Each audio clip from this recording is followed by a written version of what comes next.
Hang Xingwang, a corporate slave, unlocks the ultimate freedom system. The more he indulges, the richer he gets. From worker to boss, he crushes simps and rises as a godly tycoon. Our story starts with Hang Xingwang trying to get 2 days off work to deal with a family emergency from his boss, who could not care less if he tried. He even promised to make up for any work he might miss when he returned. He just really needed a few days. Without even looking up from his phone, the manager asserted that their department was short-staffed. Except for special circumstances like funerals, no other leave would be approved. The cause of the manager's distraction was the pretty lady dancing on a live stream. That's right, he's one of those coomers. Not an ordinary one, mind you. The manager was a high roller. The type who donates tons of cash to his favorite streams. As soon as he sent that rocket ship, the live stream burst with energy as the music and dancing got more intense. Meanwhile, Xingwang was still pouring his heart out for his sick mother, who needed someone to take care of her.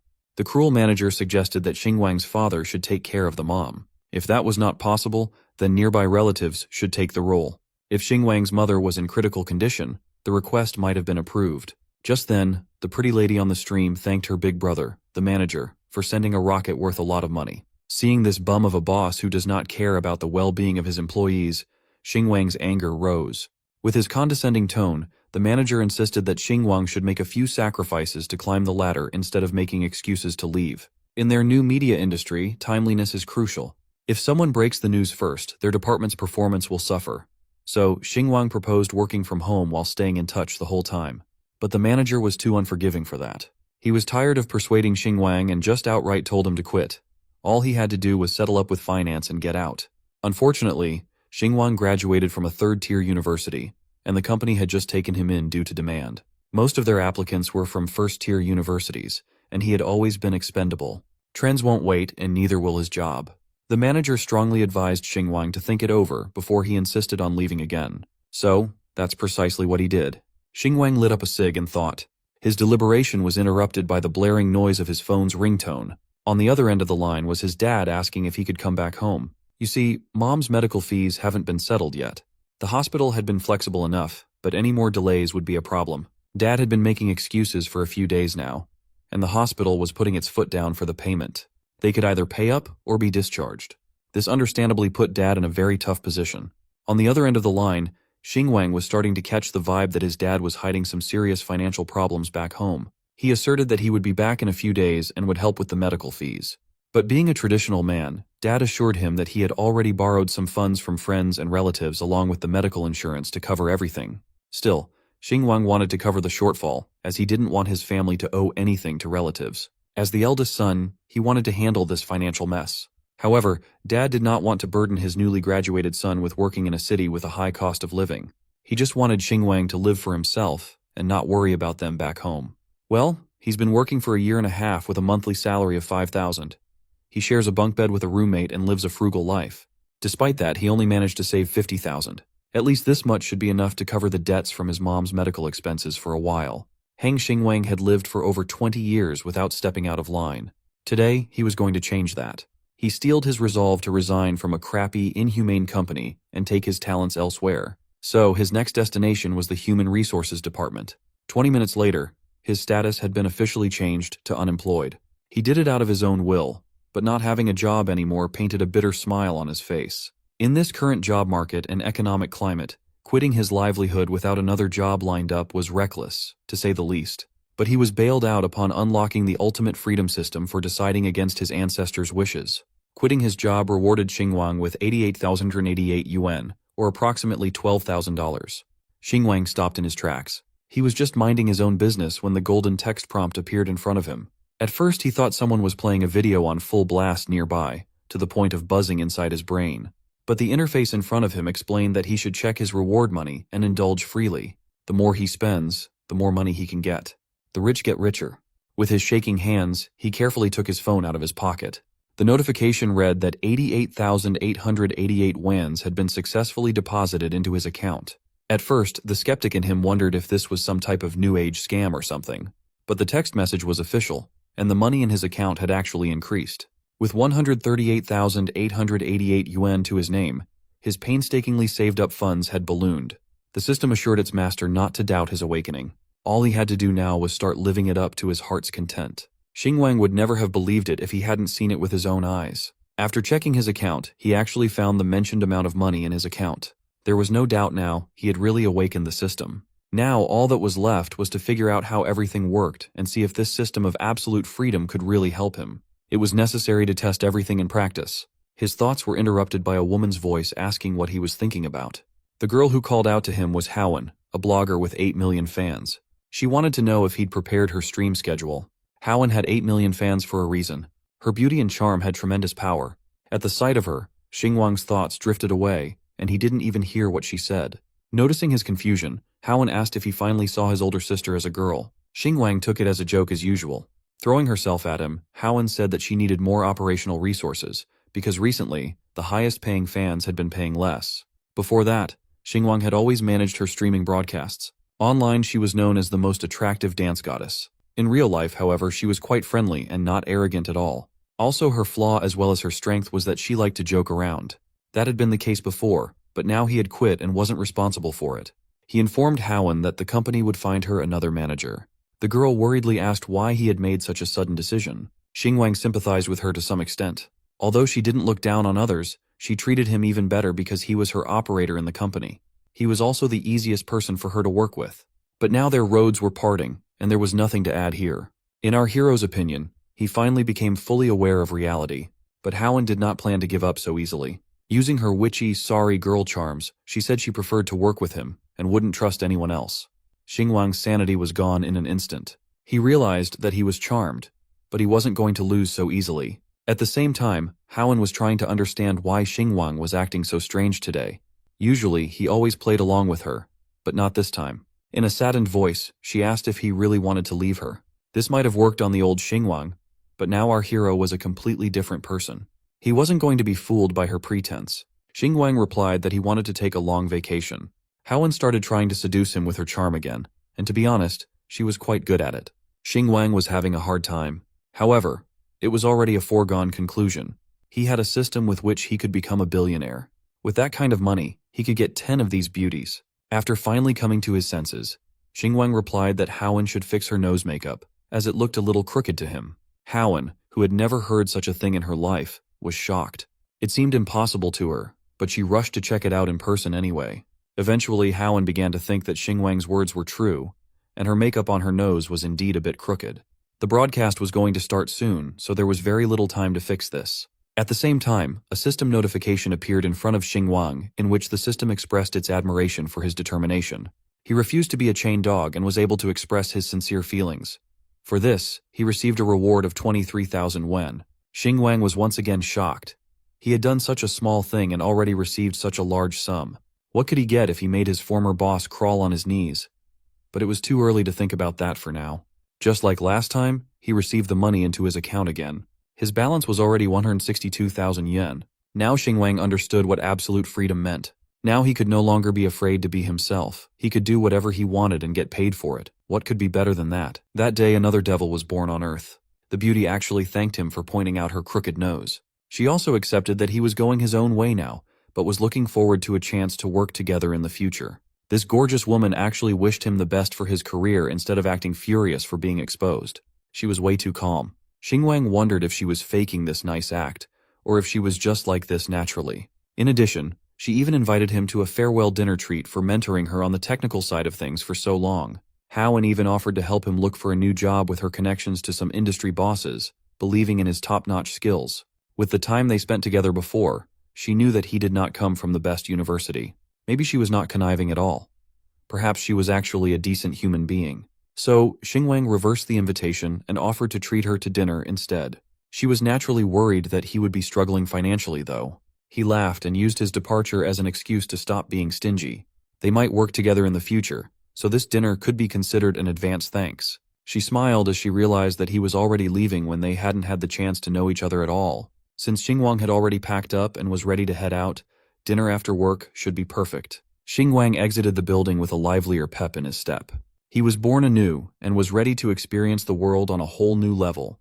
Before, if he could walk, he would never take the bus or subway. If he could take public transport, he would never take a taxi. If he worked overtime until 11, he would share a ride with someone. But looking at his bank account and the endless possibilities that had opened up to him, that might start to change. Even sharing rides in the dead of the night was a luxury for him in his daily life. So today, he would take the most expensive ride on the app and splurge properly on what he could not afford before. It did not take too long for a clean-looking silver car to pull up near him. The driver was personable and even wore a suit. This is what you get if you order a DD Premium ride. Xingwang's system quietly rewarded him with another 50,000 for being generous and taking a ride without looking at the price. Looking at the car, its sleek lines and the smooth sound of its engine could make anyone's blood boil with excitement. He remembered waiting for other people to share a ride with him, sometimes until after midnight, just to save a few bucks. His current situation was light years away from that. He had truly made a gigantic leap in social class. From today onwards, he would be a different person. The driver smiled and politely directed him to get in the car. His destination was confirmed to be the Baoxing Road intersection, a place called Liaoxiang Jianbing Pancake Shop, to be specific. Upon confirmation, the driver stepped on the gas and drove to the location. In the back seat, Xingwang gladly enjoyed the feeling of acceleration in an expensive vehicle. Smoke billowed from the tailpipe, and the driver showed off his impressive driving skills. With their speed, it did not take too long to reach Xingwang's destination. He got out of the car with a newfound sense of self, confident to take on anything now that he had unlocked a cheat code for reality and capitalism. The elderly lady working in the pancake shop practically knew him at this point. She also knew that his order was usually a jianbing without egg and sausage, but this time was different. He wanted the egg. In fact, he could afford all the eggs he wanted, but 2 should be enough. Also, he wanted 2 pure meat sausages, none of those lousy starch sausages. The people around him were impressed by his lavish order. When Xingwang had a monthly salary of 5,000, he spent 800 on rent and limited himself to 20 yuan a day on food. An 8 yuan plain jianbing saved him from starvation multiple times, but he never dared to add eggs. Today, he could go all out and splurge on a meal. Just lining up to eat something worth 15 yuan was already a level up for Xingwang. He wanted the people around him to feel envy and jealousy as soon as they saw his 2 eggs and pure meat sausage. That's precisely what happened. The ladies blushed, and the dudes wondered when they could flex their eggs and sausages like this. This little stunt of making a significant leap from his impoverished living standards earned him another 20K from the system. Walking away from the stall while munching on good food, Xingwang enjoyed the beautiful afternoon with a satisfied smile on his face. He promised himself that he would add 5 eggs to his order next time. Back in his days as a student, Xingwang was so broke that he could not afford any kind of entertainment. After he got into the workforce, not only did he not have enough money, but he also lost all his time. These days, he doesn't even know what normal people do to be entertained. Walking aimlessly, he found himself near a familiar building. Suddenly, an idea struck inside his head like Jimmy Neutron having a brain blast. How could he forget about it? Now that he had plenty of money, he could live like one of those rich pricks who shop at the mall without looking at price tags. He still needed to treat Howen to dinner tonight, and as far as he knew, high-end restaurants pay close attention to dress codes these days. His current wardrobe just won't cut it. The quality of his clothes is not nearly up to rich society's standards. So he entered the shopping mall and resolved to do what he had never gotten to do. Amidst the crowd, he looked at the shops and their storefronts in boundless confusion. He had unknowingly entered one of those massive malls filled with the scent of luxury. Every store had brand names written in English, and he could barely understand what he was looking at. Xingwang came into this place with the intention of splurging cash, and now he didn't even know where or how to start. He immediately tried to find a familiar brand, something like Adidas, but those kinds of stores weren't up to this mall's standards. Xingwang stopped himself from looking around cluelessly like a bumpkin. Despite his cheat code in life, he was still looking at things small-mindedly when he could just go all out without consequences. He was attracted by the premium-looking storefront of Louis Vuitton. The attendants inside the store took note of the new customer and pushed the task of assisting Xingwang to one another. The senior attendant clocked Xingwang as soon as he entered the establishment. Her rich experience in customer service led her to assess the young man by his current getup. His hair wasn't professionally styled. He was wearing a bunch of junk. His phone was an old model, and most of his clothes were discount goods from street stalls. In other words, a broke boy had been spotted. The attendants had a non-verbal agreement to not assist someone who would never be able to afford what they were selling. Hang Xingwang slowly caught up to this fact when he entered, and not a single attendant attended to him. Sure, he admitted that he might look like a broke boy right now, but their snobbishness was too obvious and nefarious. So he spoke up and explained that he was tired from work and didn't have time to browse. He just wanted to pick something worth 150,000 and be done with his shopping. But since these pompous salesladies wanted to waste his time by acting high and mighty, maybe he would just go to the Hermes store next door. Hearing his threat, the attendants were alarmed. They might have foolishly misread a customer. So, every single attendant quickly flocked towards the young man. They showered him with pretty smiles while asking what he was looking for. Some even offered to sit him down and have some tea while browsing through the store's collection. This was one of the first instances of Xingwang learning that money really does talk, and it speaks volumes. By the time he was done shopping, he was already dripped out with flashy new clothes. His aura had undoubtedly gone up. He also learned that the service for wealthy people in luxury stores was undoubtedly first class. You don't even have to carry your bags, someone carries them for you. The girl assigned to carry his stuff cheerfully and politely invited him to participate in a jewelry appreciation event at the end of the month, and he promised to come if he had time. She also proposed that they could just have his bags delivered to his residence for convenience. He refused to do it that way as he preferred to do things himself. With that said, he took the bags from the lady. With a refreshing smile and brilliant energy, the lady wished him well respectfully. On the way out of the shopping mall, Xingwang overheard some ladies talking about not being able to afford staple luxury brands like LV and Hermes. He looked at his wardrobe pickups and smiled. Yesterday, he wouldn't even dream of buying something so expensive. Today, he couldn't wait to spend more. The system watched him spend 3 years' worth of his previous salary in one go. This was his first big sum achievement, and it came with a 660,000 wen reward, or approximately $90,000. Indeed, spending more leads to earning even more. From being a penny-pinching broke boy, he was now only a little bit away from becoming a millionaire.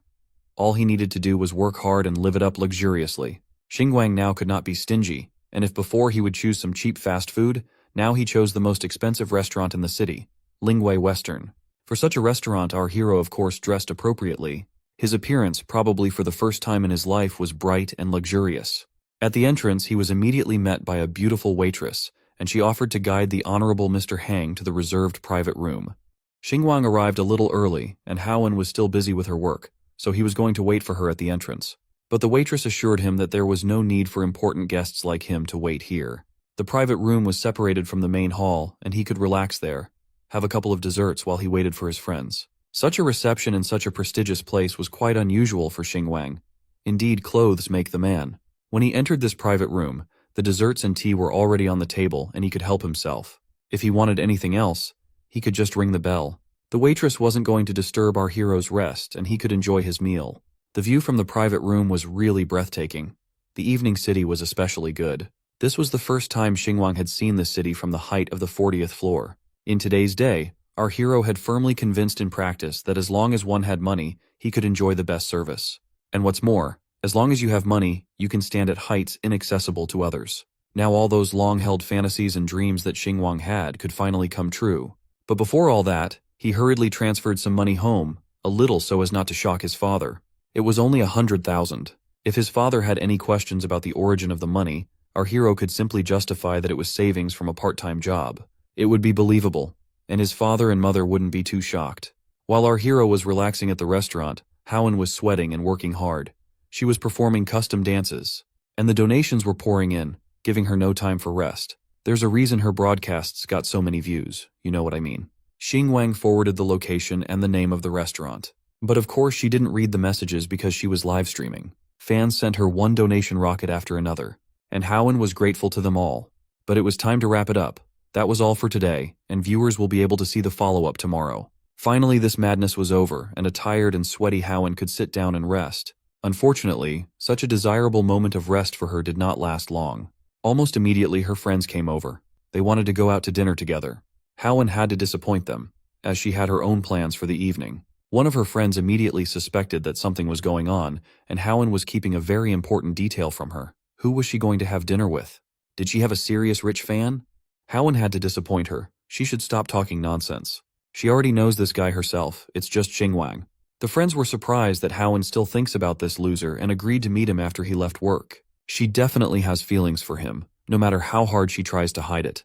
Haowen again advised them to stop talking nonsense. She's just grateful to him that Xingwang helped her a lot when he was an operator at the company. Now that he's left the company, it's just a farewell dinner. Besides, he'll treat. Hearing the key word that he would treat, the girls also wanted to go with her. It wasn't a date, so Haowen didn't mind. Besides, they would probably eat something simple, and it wouldn't be too expensive for Xingwang. But if the friends wanted something expensive, they would pay for it separately. The blonde-haired friend was fine with it. She had a long day and was willing to treat herself a little. Xinhua wanted to go too, and didn't want to take advantage of others at all. At least that's what she said.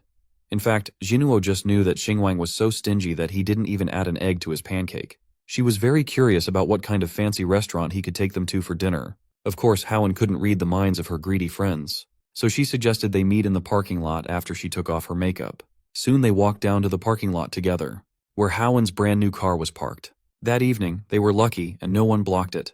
Jen Qingqing had to admit that it had become difficult for her to get advertising contracts recently, and she didn't know when she would be able to buy a similar car. Howen suggested that she try to become a dance streamer, but Jen Qingqing knew herself too well. It was too tiring for her. After all, she didn't have the stamina like Howen to dance from morning to night.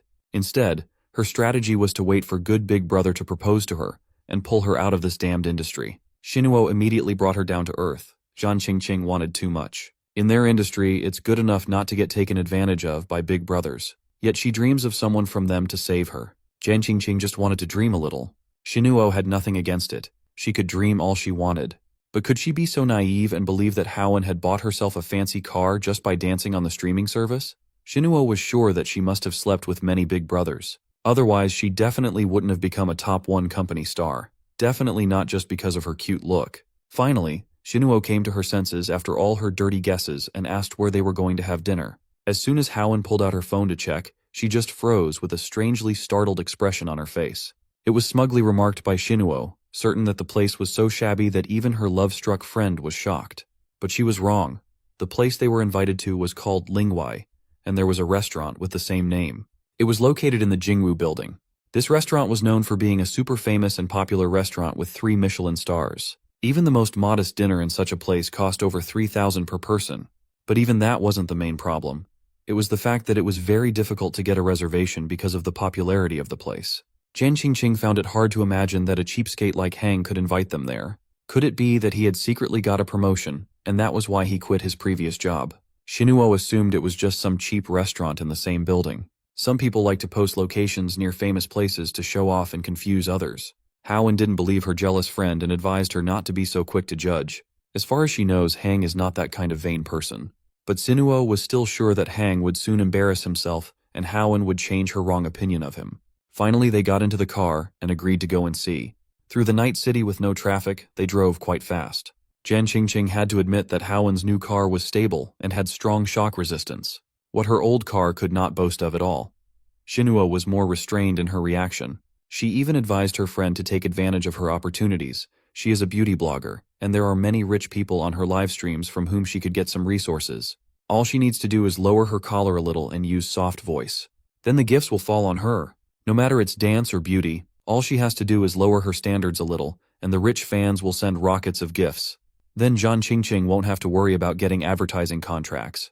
However, Jen Qingqing herself did not like such offers at all. Besides, most of her viewers were girls. Xinhuo was not going to insist. If it suits her and she can earn money without resorting to such methods, then let it stay that way. It's not like anyone wants to resort to such a thing for nothing. Xinhuo also wished that some rich guy would actually want to marry her, and then she would be ready to become a full-time housewife with no regrets. The only thing that was bothering her now was that Howen was silent. Was she really looking down on all of them? But as soon as she thought about it, Howen spoke up. She thought a little differently. If a couple is together only because of momentary attraction, and the girl is not financially independent, then she will be in a vulnerable position in the family, and will have no right to speak. And then the way the rich guy lives with her will be the same way he might live with someone else. So as long as a man has money, he will always have young girls around him that he can change at will. This was not a situation Howen wanted to be in. To Xinhuo, her words did not sound very honest. She wished Howen would stop pretending to be all high and mighty. After all, she actually dances more provocatively than anyone else on her live streams. In reality, Howen just wanted to be self-reliant and earn as much as she could while she still could. A man might betray her, but money never. Finally, they arrived at the parking lot beneath the restaurant, and Howen stepped forward confidently. But Jen Qingqing hurriedly stopped her, eager to double-check the location of the place Hang had invited them to once again. Even with Howen's high monthly income, she probably wouldn't want to spend a lot of money here. What if Hang just gave her the wrong address? Xinhuo agreed with her completely. It was embarrassing for her to walk into a high-end restaurant and then shamefully leave because they didn't have a reservation there. What if one of their viewers recognized them and posted a video of it online and then they would lose followers? So Howen decided to call Hang to find out for sure. But all she got was a dial tone and Hang didn't answer. Xinhuo smugly mentally laughed at her, certain that it was solely Howen's fault that she was hanging out with show-offs and getting dragged into this. Howen, on the other hand, thought Hang was just busy and therefore not responding. Shinuo put on her good friend mask again, and suggested that something might have happened. In any case, Hang wouldn't mess with her on purpose, right? So it's still worth going upstairs and checking since they're here. Shinuo was just curious to see this top 1 restaurant and how the story with Hang would end up. Howen invited her friends to take the elevator, thinking that Lingwai is a very expensive restaurant. Even though she can afford it, Hang with his small salary probably can't. There's a reason he's usually so stingy. Lingwei would be too much of a waste for him. What if he was just kidding? In that case, she would have to pay for the entire dinner herself. Approaching the entrance, Howen hesitantly looked around from around the corner. When she didn't see him in the main hall, she started to panic. Why wasn't Hang answering the phone? She tried again and again, but nothing changed. Suddenly a waitress approached them from behind and asked if they had a reservation. Howen wasn't sure what to answer, but Zinuo answered instead, confidently saying yes. Now Howen had no choice but to say that the reservation should be under the name Hang Xingwang. Shinuo continued to gloat, knowing that the salary of an operator in his company was only 5,000. One dinner at this restaurant could cost him 3 months' salary, and she just couldn't wait to see how Howen would bear the blow of the harsh reality. But suddenly, against all her expectations, the waitress invited them to follow her, because Mr. Hang had been waiting for them for a long time. Shinuo was simply speechless. Is this really real? As the waitress led them to the private room where Hang was waiting for them, Shinuo couldn't stop envying how lucky Howen was. The company gives her resources, and she firmly occupied the position of top 1, leaving everyone far behind. Shinuo herself had to settle for second position, but as if that wasn't enough, there are all kinds of suckers trying to gain Howen's attention. Even a stingy loser like Xingwang was ready to spend so much for her.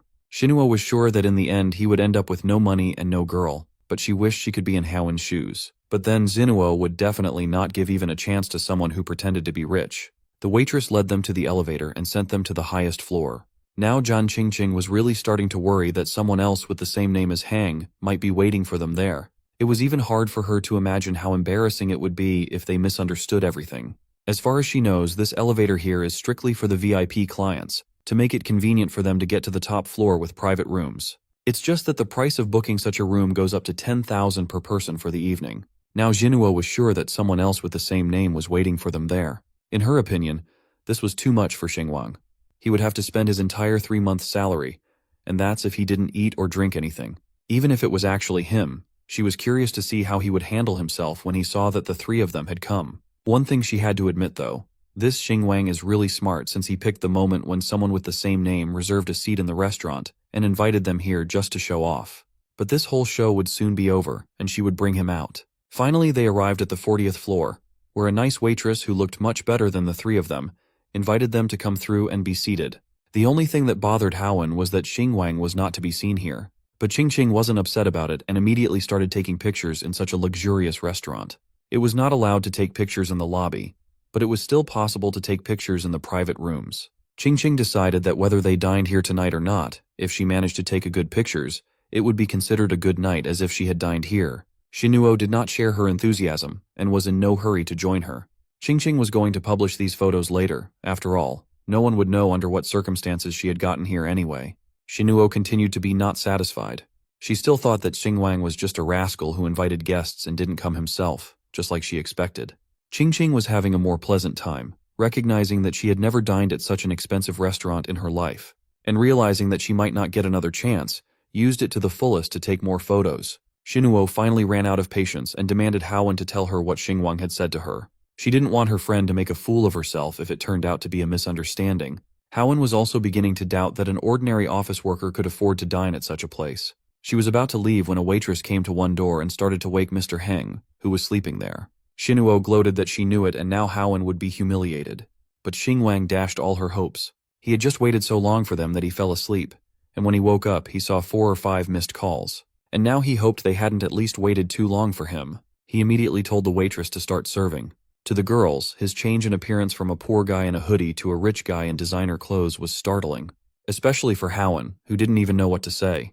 Qingqing immediately estimated that his branded clothes cost quite a lot. The jacket alone cost over $5,500. Shinuo was just flaming with envy and couldn't understand how this guy could be so rich in reality. Had he inherited money from a rich relative? It made her angry that such a loser was so lucky, and it made her even angrier that he was so skillful at hiding it all. Xingwang greeted Howen first and only then her friends. Qingqing he recognized immediately, but Zinuo didn't and she had to introduce herself. Of course she tried to use all her charms. But our hero was not impressed at all. He remembered her video with beauty filters, and was surprised that in reality, she was so different. Shinuo tried to justify that it was because of her light makeup today. But inside she was just furious at her defeat. Of course no one saw this, and Howen nonchalantly explained that she took her co-workers with her after work. But if he minded, they could leave. Just at that moment, a bunch of waiters came in with lots of dishes. Of course the most expensive ones in the restaurant, which quite surprised Howen. Looking at the expensive wine, she realized that at this rate, even she wouldn't be able to afford to pay for such a dinner. She still couldn't understand what Xingwang was doing and why she was wasting money like this. Qingqing honestly shared that she envied him because he must have inherited some family business and therefore could afford to quit his job and have such a fancy dinner. But Howen wasn't sure and couldn't confirm her friend's guess. Looking at the feast in front of him, Heng Xingwang was deeply disappointed. He did not have an appetite for this yuppie food. It looked nice, but it was too uppity for him. Excited, Zhan Qingqing asked for permission to take the first photo of the feast. Xingwang graciously let her do her thing. Being a content creator herself, Qingqing was quite a good photographer, and the pics were fire. Feeling sketched out by the situation, Q Shinuo asked Howen what was really going on and why this guy had so much cash. Well, Howen and Xingwang were never really close. Apart from work-related stuff, they had never interacted. He was responsible for a few effective marketing campaigns though. She even recalled seeing him live modestly. But maybe he was just a low-profile, pragmatic, and rich second-generation son of some conglomerate. He probably did not want a girl to pay for the meal, so he decided to reveal his real wealth.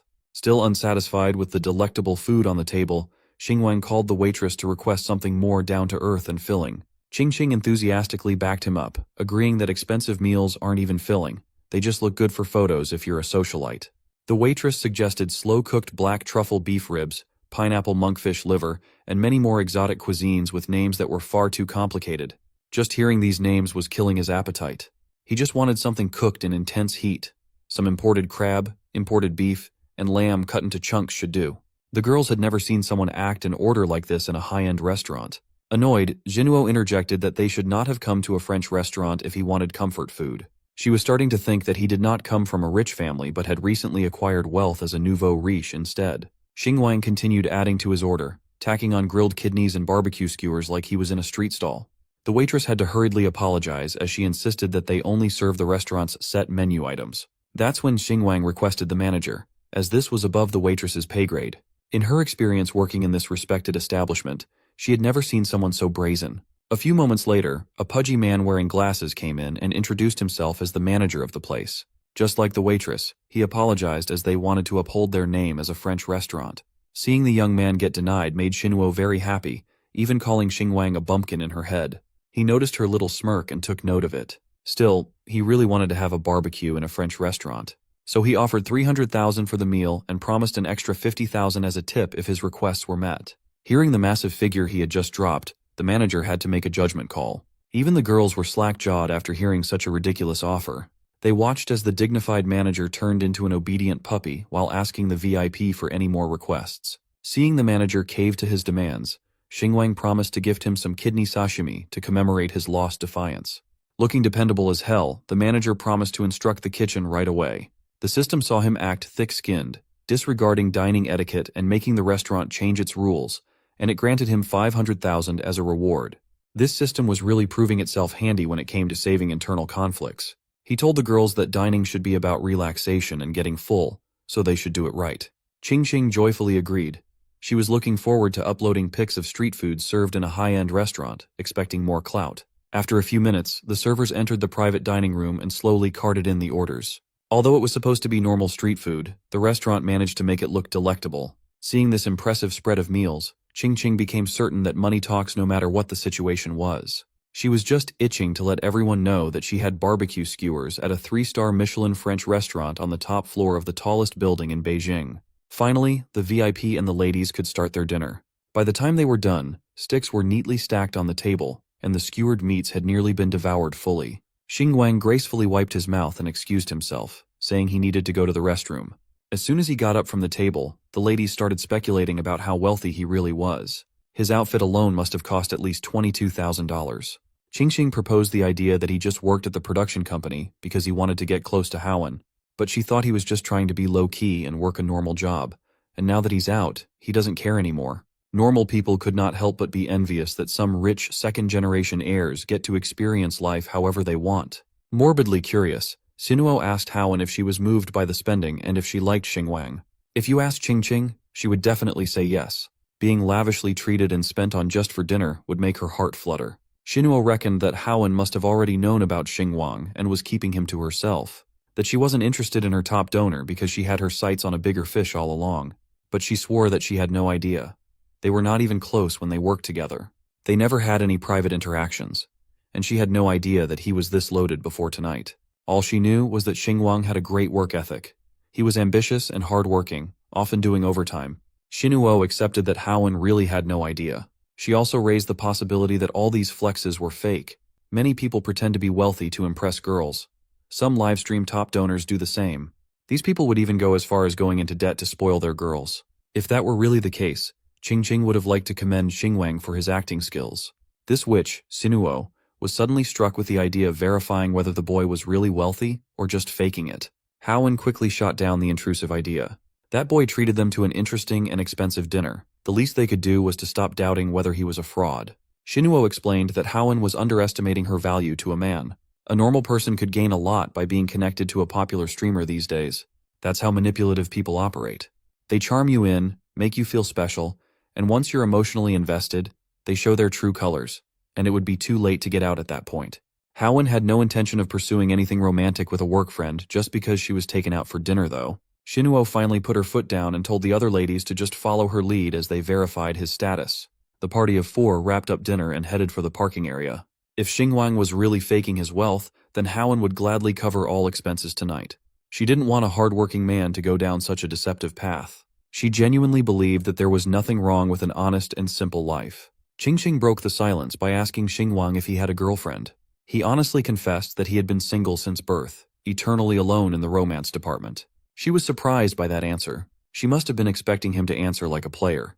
But Xingwang was so focused on his career that he hardly had time to think about dating. Being a corporate slave was demanding enough, but at least he got paid. If you add being a lovesick fool to that, it would be too much trouble. Just thinking about taking care of another person while he could barely take care of himself was horrifying. Since it was only 5 minutes past 9, Sinuo proposed that they continue the evening at a bar. She even offered to treat them to a few drinks. She was a regular at Fugue Bar, a bar full of internet celebrities where they could network. Not seeing any harm in it, Xingwang agreed. And so, they drove to their next destination. Xingwang looked at Haowen by his side and could not help but think. Now that he had some capital to invest, maybe he could open his own media company in the future. His background in running operations might help in that field. Plus, he could get acquainted with internet celebrities. In doing so, he could be the next titan of the industry, with all kinds of assets in his hands. Upon arriving at the bar, Sinuo gave them a heads up that she could only afford about 2 drinks for each person. That was not a problem for the party at all. This night was just about going out and having fun. In the parking lot, all kinds of luxury vehicles were lined up. Their drivers were naturally wealthy. Meanwhile, Xingwang was just excited to enter the famous Fugue Bar he had heard so much about. As soon as they got inside, they were greeted by the blaring music performed by a live DJ, hyping up the crowd. In booths and on the dance floor, there was all kinds of touching that was not very YouTube-friendly. The party of 4 settled in one of the empty booths to have their drinks. Sinuo ordered a margarita and urged everyone to get whatever they wanted. Qingqing got the pink lady, and Haowen ordered a non-alcoholic lime mojito as she still had to drive afterward. Sinuo quietly observed what Xingwang would order. She was starting to see the look of someone who had never been to a bar. When she snapped him out of his daze for the order, Xingwang just waved his hand and told her that anything would be fine. Since that was the case, Sinuo got him a Long Island iced tea, a strong drink perfect for making someone spill the truth while drunk. This witch was really locked in to prove that someone was broke. The music was loud and the people were lit, drunk, and having fun on the floor. While enjoying their respective drinks, Sinuo brought up a special bartender named Danny, who made amazing but pricey drinks. Haowen knew that this was another one of her schemes to get Xingwang's wallet out. She wanted to make him face reality if he really was faking this display of wealth. While she was scheming, he was casing the club for influencers who might become potential business partners to make more cash in the future. Sinuo did not like being ignored. When he finally looked her way, Sinuo proposed that they play dice to stomp the boredom down. He seemed receptive to the idea and asked how the game worked. Sinuo didn't just want to play a normal game of dice. She wanted something more exciting. If you lose, you take off a piece of clothing. But you can bail yourself out of stripping with 10,000 instead. Xingwang smirked at the audacity of this woman. He stood before the witch and reminded her that he used to be the company's operations manager, and he knew all about her info and skills. He knew this girl was a dice expert. Ordinary people could not beat her. Realizing that her plan to humiliate and extort money had backfired before it even started, Jinhuo was stun-locked. Xingwang started going off. He knew what this girl was thinking. A mere operations guy earning 5,000 a month with no bright future ahead was pretending to be rich. He already knew that she was toxic trash from the start, but he wanted to let things slide to keep his night with Hao fun. But it led to him being seen as an easy target. He wasn't stupid or a pushover. He could see through Xinuo's disdain completely. So, the system rewarded him for standing up for himself and exposing another person's scheme. It netted him a cool million, pushing his current balance to 1.89 mil. Xingwang did not deny that he did not come from a rich family. Xinuo immediately took this as a confession to support her case that he was just pretending. He was not done speaking, though. Suddenly, the laid-back Xingwang was gone as he flaunted his power. Instead of playing dice, he would gladly give her 300,000 to strip all her clothes and walk out of the bar naked. Feeling uncomfortable, Xinuo played the damsel in distress role perfectly. Hao had to step in and defuse the situation, urging him to sit down and play with her for a while instead. Seeing him back up, Xinuo started back up again, telling him that he did not have 300,000 yuan to throw around carelessly. He just replied by addressing the whole bar and treating everyone to 300,000 yuan worth of drinks. That's the literal definition of FU money. His golden card shimmered with the bar lights. A fugue bar employee worked quickly and discreetly to swipe his card and confirm the payment. The spotlight was on Xingwang as the ladies and the boys looked up to the big spender. None of them were expecting a whole night of free drinking, and most of them were already drunk. Treating the whole bar was a display of generosity and extravagance, so the system rewarded Xingwang with more than 600,000 yuan. That number seemed kind of sussy though. Xinuo was stunned as she watched Xingwang casually throw 300k to strangers. He passed by her and whispered that he did not care if she looked down on him. He never intended to make her respect him anyway. His sights were set higher. After all, vindictive people like Xinuo were nothing more than ants. She had a bad habit of looking at other people's wallets. These types of people could easily be humiliated by money. Xingwang sat down, and everyone was eerily silent. Xinuo followed suit, hanging her head low in shame while he looked at her. Qingqing could sense the tension in the air and looked to Hao for an answer. Unable to stomach the shame and humiliation, Xinuo excused herself for the night, faking a smile as though she was supposed to do something else tonight. But as soon as she got far from the booth, she ran away with tears streaming down her face. Meanwhile, Xingwang was just playing with the dice she had left on the table. He told Qingqing and Hao to continue having fun, as he would be picking up the tab for everyone in the bar anyway. But they were interrupted by another girl who recognized Hao. She asked if Hao's stream today was a failure and if she came to the bar to drink her sorrows away. The stranger hammered down the fact that Hao's top fan was spending less and less.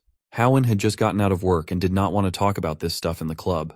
Miss Stranger continued tormenting her for acting innocent and flaunting her charms with a fake sense of purity. Finally ticked off, Hao swiped the stranger's hand away, staring daggers right into the girl's soul. Xingwang quietly watched as this all went down. Instead of leaving, the strange girl sat in the booth and proposed that they should not pass up a good opportunity to stream together. So, Jie went live and greeted her viewers while introducing Hao.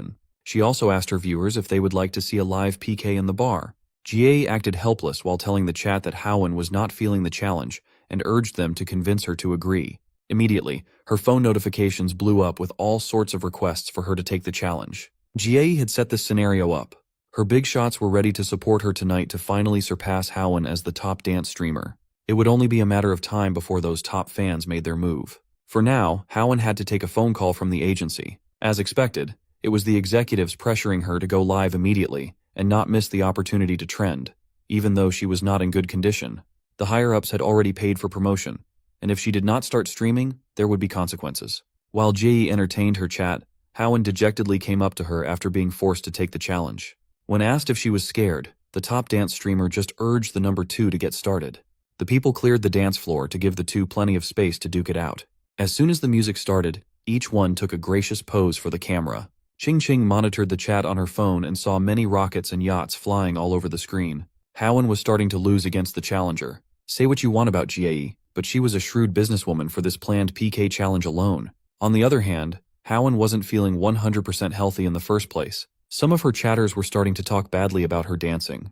It did not help that she was losing the donation war too. She did not have her top fan brother Z in the chat after all. Seeing this setup, Xingwang immediately realized that Jie was playing dirty and cornering Haowen. Haowen was supposed to be the undisputed #1 in her category, but she was being crushed in donations. Fortunately, the outcome was still uncertain, and the first rocket tip on Haowen's side brought a twist to the competition. The donation came from a mysterious figure known only as Big Brother. Haowen was genuinely grateful for the generous donation, and took a second to thank her anonymous benefactor. But it did not stop there, as a second, third, and fourth rocket surged forth, tipping the scales in Haowen's favor slightly. Meanwhile, Jie was too worried that Haowen would bounce back and continue her dominance. She had never heard of a hidden Big Brother in Haowen's chat, so this was disconcerting. But this cunning girl had a rabid fanbase who would gladly empty their wallets just to see her win. Despite her best efforts to rally her supporters, the mounting pressure was palpable. On the other hand, Haowen was just staring at her phone screen in shock as the rockets continued to come in. Everyone was wondering the same thing. Who was this Big Brother? He had donated over $1 million in just a short amount of time. Some speculated that her agency was forcefully promoting her, but spending this much on one talent was unlikely, as the platform takes a massive cut of 60 to 70%. Xingwang was just watching from afar, getting bored of all the commotion. His system had given him 5 million more for letting his money flow like water with no pretenses. Haowen had stopped dancing altogether, but the big spender kept on tipping. Some even thought that a kid must have gotten hold of a phone and clicked by mistake. But the culprit was just inside the bar, covertly tapping on his phone, each tap representing ungodly amounts of money. The stream shot up to the top of the trending page. New viewers came in to watch the millionaire flex his money. Even when Haowen asked if she could catch her breath, the rockets never stopped launching. By now, 2,000 rockets had been sent in a small PK contest. Jie's diamond-level big shots group was in chaos, refusing to lose to a single big spender. For the sake of their girl, they needed to fork out some serious cash too.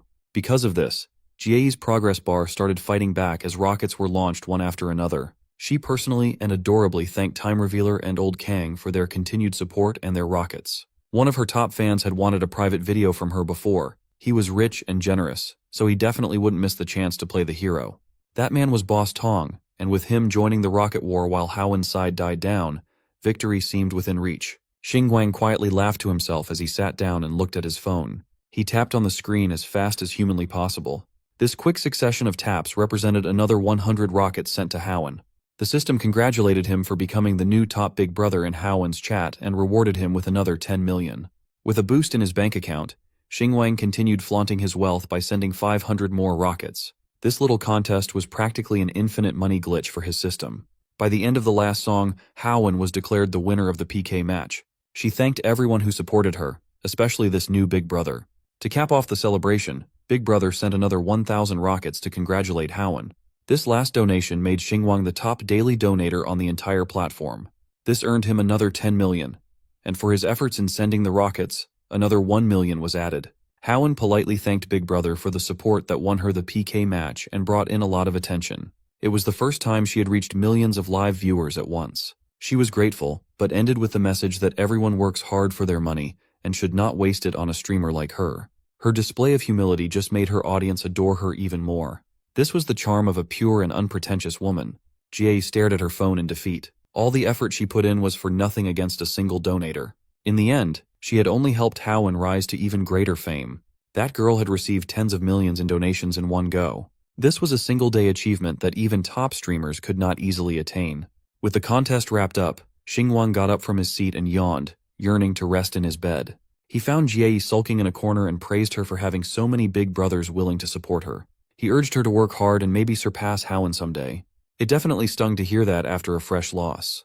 Qingqing and Haowen knew that. Jie was stuck reconsidering her life choices in the middle of the club, while the party of three exited the premises. Outside, Qingqing could not stop talking about Jie's humiliation. She was just glad that karma had done its thing and made Jie's plan backfire. As a streamer herself, she was in awe of this super rich big brother who could spend money like he was the #1 tycoon on the platform. Surprisingly, Haowen did not seem excited at all. She confessed that she felt unworthy of it. Tens of millions had just entered her bank account from a fan she had never seen on her stream before, leaving her with a sense of unease that was hard to shake. Qingqing urged her to wake up and treasure this godsend of a donator. Qingqing herself wanted to get close to this generous big brother. She took the user ID from Haowen and brazenly sent a private message to the big tipper. As soon as she pressed send, Xingwang's phone lit up with a message notification. When the ringtone sounded, the girls looked behind them suspiciously. It was the official notification of the streaming app, so it seemed too much of a coincidence. Howen also felt that Xinguang could be connected to what happened earlier. He tried to deny their suspicions that he was the big brother. Without a cover story ready, he struggled to make it believable. Xinguang claimed he was just dealing with numerous private messages from different businesses. But just a moment ago, he had spent millions, and the big brother would need to be worth at least billions. Using this reasoning, Xinguang pretended that he couldn't afford to spend tens of millions in minutes. Qingqing also noticed the similarities between Big Brother Wang and Xinguang's name. To change the subject and finally wrap up the day, Howen offered to drive him home. Since he lived near Longhu New City, which was out of her way, he insisted on just getting a cab. Their plan to head home was abruptly interrupted by a drunken man who had just stumbled out of the club, casting a tense atmosphere over the scene. Based on her defeated reaction, it seemed like Howen knew this man already. In fact, everyone knew this man. He was Xinguang's former boss. The man started running his mouth about how unemployed people shouldn't be going to bars while relying on women to pay. Howen immediately spoke up to clarify that they were the ones relying on Xinguang tonight for dinner and drinks. The belligerent boss was shocked to hear such a ridiculous thing. He interpreted what she said as Howen kindly covering for the poor guy's dignity. Drunk boss argued that everyone's bill had been taken care of by a mysterious person, so it should not be possible for Xinguang to treat the girls to drinks. He continued calling Xinguang a poor man who didn't have much aside from his sweet talk to charm women. Qingqing decided to step in too, insisting that Xinguang had treated everyone in the bar. The drunk boss immediately lashed out, telling her to shut up. He told Qingqing to stop being so cocky after gaining a few fans when all those fans were fake. This comment surprised and confused the carefree girl, leaving her feeling exposed and vulnerable. It was a harsh reminder that her success was not entirely her own, and it shook her confidence. Drunk boss proudly revealed that the company had spent a lot on Qingqing's promotion, even buying fake followers. All she did was do her makeup without securing any ad deals. Qingqing was essentially a money-losing asset, unlike Howen, who could dance for a single night and bring millions to the agency. Without stopping, the boss suggested that Qingqing should wear less during her tutorials on stream, instead of pretending to be pure. Maybe she could also go down the route of a dance streamer. As for Howen, he offered her a supporting role in a TV drama, saying he could make it happen if she agreed to spend the night with him. Before the drunken boss could get his grubby hands near Howen, Xinguang, fueled by a sense of justice, grabbed his hand with force. The power struggle was palpable as he stared his previous boss in the eyes and told him to show some respect to the ladies.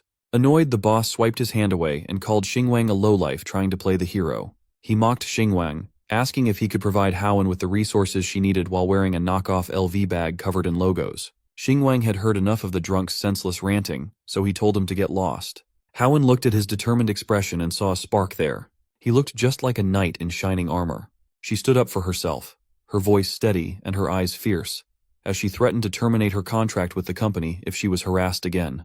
The boss, Manager He, listened to her threats and laughed. He reminded her that she had signed a 5-year contract with the company with 1 more year left. If she forced an early termination, she would have to pay a 10 million penalty. With the money she earned tonight and her previous savings, she could easily afford that much. Knowing this was true, Manager He grew even more enraged. He started calling influencers the modern-day courtesans, claiming they were not selling art, but their bodies. He said he had no patience for fake purity. He also warned that, even if she could pay the penalty, the company would never let Howen go. No one in their right mind would abandon a cash cow who continuously brought in money. If she resisted, he threatened, blacklisting her in the industry would be easy with just 1 word from the real boss. Xinguang stepped in to save the struggling Howen. He proclaimed that if she couldn't leave, it would be fine.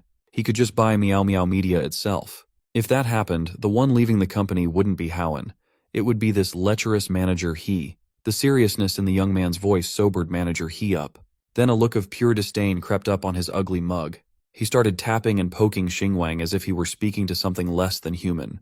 He sarcastically retorted that he would be waiting for the broke bastard to save up and buy the company. He ended the interaction with a rude spit as he went back inside the bar. He did not like seeing other guys trying to show off in front of him at all. Nevertheless, the damage was done. Qingqing's enthusiasm from earlier was gone and replaced by dread and confusion. She started wondering if all her viewers were really fake, just bots and paid watchers. Howen noticed that her friend was starting to spiral down a dangerous path. Qingqing loved her livestream fans. She appreciated those big shots that threw money at her, and thinking that the company was behind it all was making her question everything. Thankfully, Howen, her friend, was there to ground her in reality. Qingqing had a lot of people watching her makeup streams. He was just trying to put her down and manipulate her into thinking that she owed everything to the company so she would remain obedient. Howen knew better than to be upset by that scumbag's words. But Ching Ching did not. Xingwang watched the girls console each other and could not help but feel affected. Howen expressed her gratitude to him for standing up against that bastard manager. Ching Ching also did her part and clarified things, even though they ended up pissing off the manager. If it had not been for this incident, she would have never known that the company looked down on their talents so much. Ching Ching was done feeling sorry for herself, and was now extremely angry. Howen turned to Xingwang and asserted that they were just former colleagues, and he did not have to stand up for her like that. He smiled brightly and assured her that it was fine. He had disliked that bastard boss for a while, so it was nice to blow up for once. Howen smiled too, slowly seeing the charm of the young man. It was still unsure whether they would get a chance to meet again, but she wished him well and hoped that Xingwang would soar high now that he was on his own. The co-workers got a lot closer that night. As they exchanged their goodbyes, they shook each other's hands. A mutual respect had formed between the two. Howen and Ching Ching drove away to head back home. Xingwang was left on the side of the road after insisting on taking a cab by himself. He was so focused on sending rockets earlier that his big brother identity almost got revealed by a notification sound. By the end of the day, his bank account balance had reached a whopping 109 million yuan. He was about to reach billionaire status at this rate. Before celebrating this massive leap in life, he looked up ways to go back home. A train ticket would be far too normal, so he chose to book a flight. The plane tickets were quite expensive, even though it was just a domestic flight. The green train he had taken before was only a bit over 300 yen, so seeing the price tags on the plane tickets was quite jarring. Xingwang sighed and tapped on the booking confirmation. Splurging on transportation should not be a problem from now on. Shihao Airlines scammed 4,000 yen out of his pockets, but it should lead to a smoother ride back home. Also, the system gave him 10,000 for selecting the most expensive first-class choice. For tonight, Xingwang went straight back to the dorm room to get some much-needed rest. After the eventful night out, his peaceful rest stretched into late in the morning. He would have stayed serenely stuck to the bed if it were not for the aggressive knocking on his door and the landlady's grating voice asking for rent payment. Hearing her voice automatically made Xingwang's body wake up in distress and annoyance. The same thing always happened every month, a week before the rent's due date.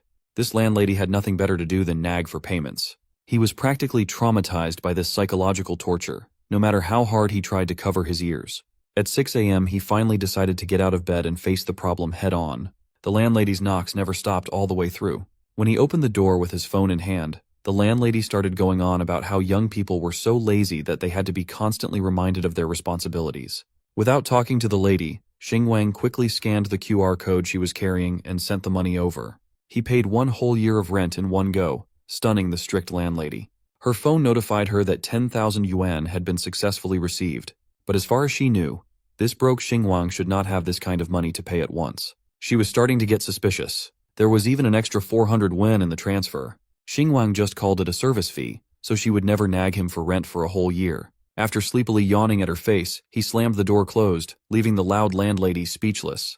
She wanted to argue with him, but she could not think of anything else to bring up. Xingwang finally had some peace and got back to bed. Since the flight he booked was leaving at 10, he reckoned that he could stay in bed for 3 more hours. His roommate, the guy on the lower bunk of the bunk bed, asked if he had hit the jackpot or something. He couldn't really respond since he had drifted off to dreamland once more. Paying an entire year's rent and even tipping the landlord showed off the new heights he had reached. For that, the system rewarded him with a villa in Swan Bay of Sang City. No matter how sleepy he was, that system notification was enough to wake anyone up.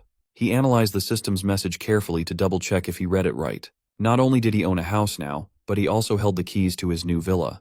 His roommate just looked at Xingwang like a weirdo. Our boy, Hang Xingwang, sat up in his bed and began the process of locking in. You should do the same. He parkoured over the top bunk guardrail, jumping down to the floor.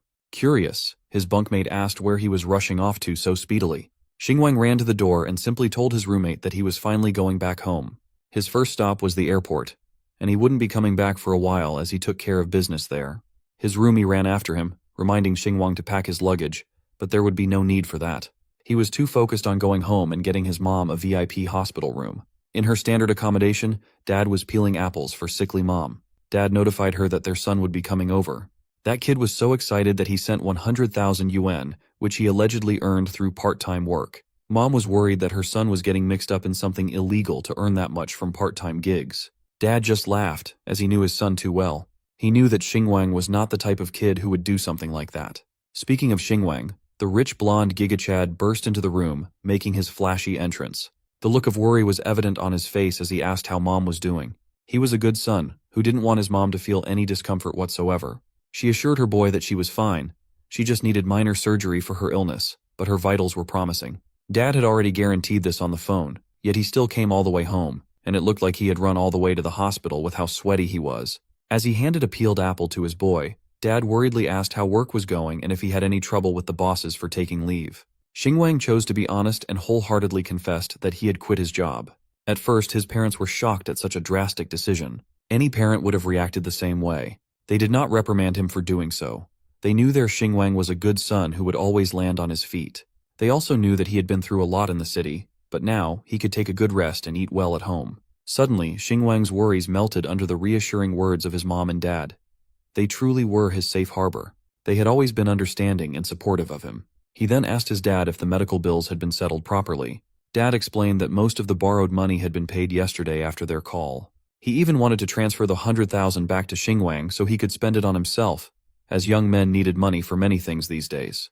Xingwang declined and told his dad to keep it for their expenses. As for the remaining unpaid debts, he would like to settle them and pay them back quickly too. Hearing that, Dad started feeling a little awkward as he mentioned the relatives they had borrowed from. Seeing how his dad was acting, Xingwang already had a bad feeling about this debt. There was a possibility that his father had to get a loan from his uncle, and that wasn't a good idea. He stormed out of the room with the intent of paying those people back immediately.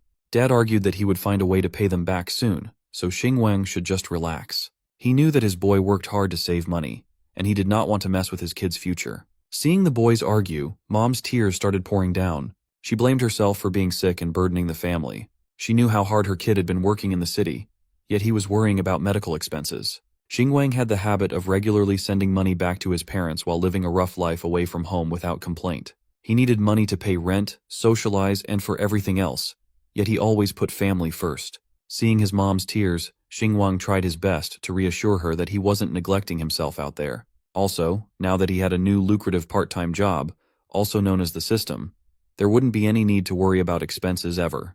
He could even afford to get the most authoritative specialist to treat his mom without worrying about the cost.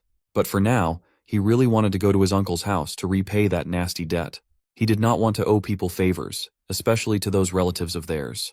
After reassuring his mom, Xingwang walked out of the hospital and came across a tricycle driver. He hopped on the back of the tricycle and asked the chill-looking driver to take him to 32 Hutong Road. The engine roared, and they went off on their merry way. Riding in the back, Xingwang could feel the egregious bumpiness of the road.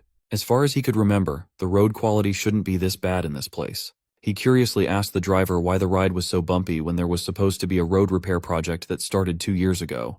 Well, the government did start the repairs, but they just made it worse than before.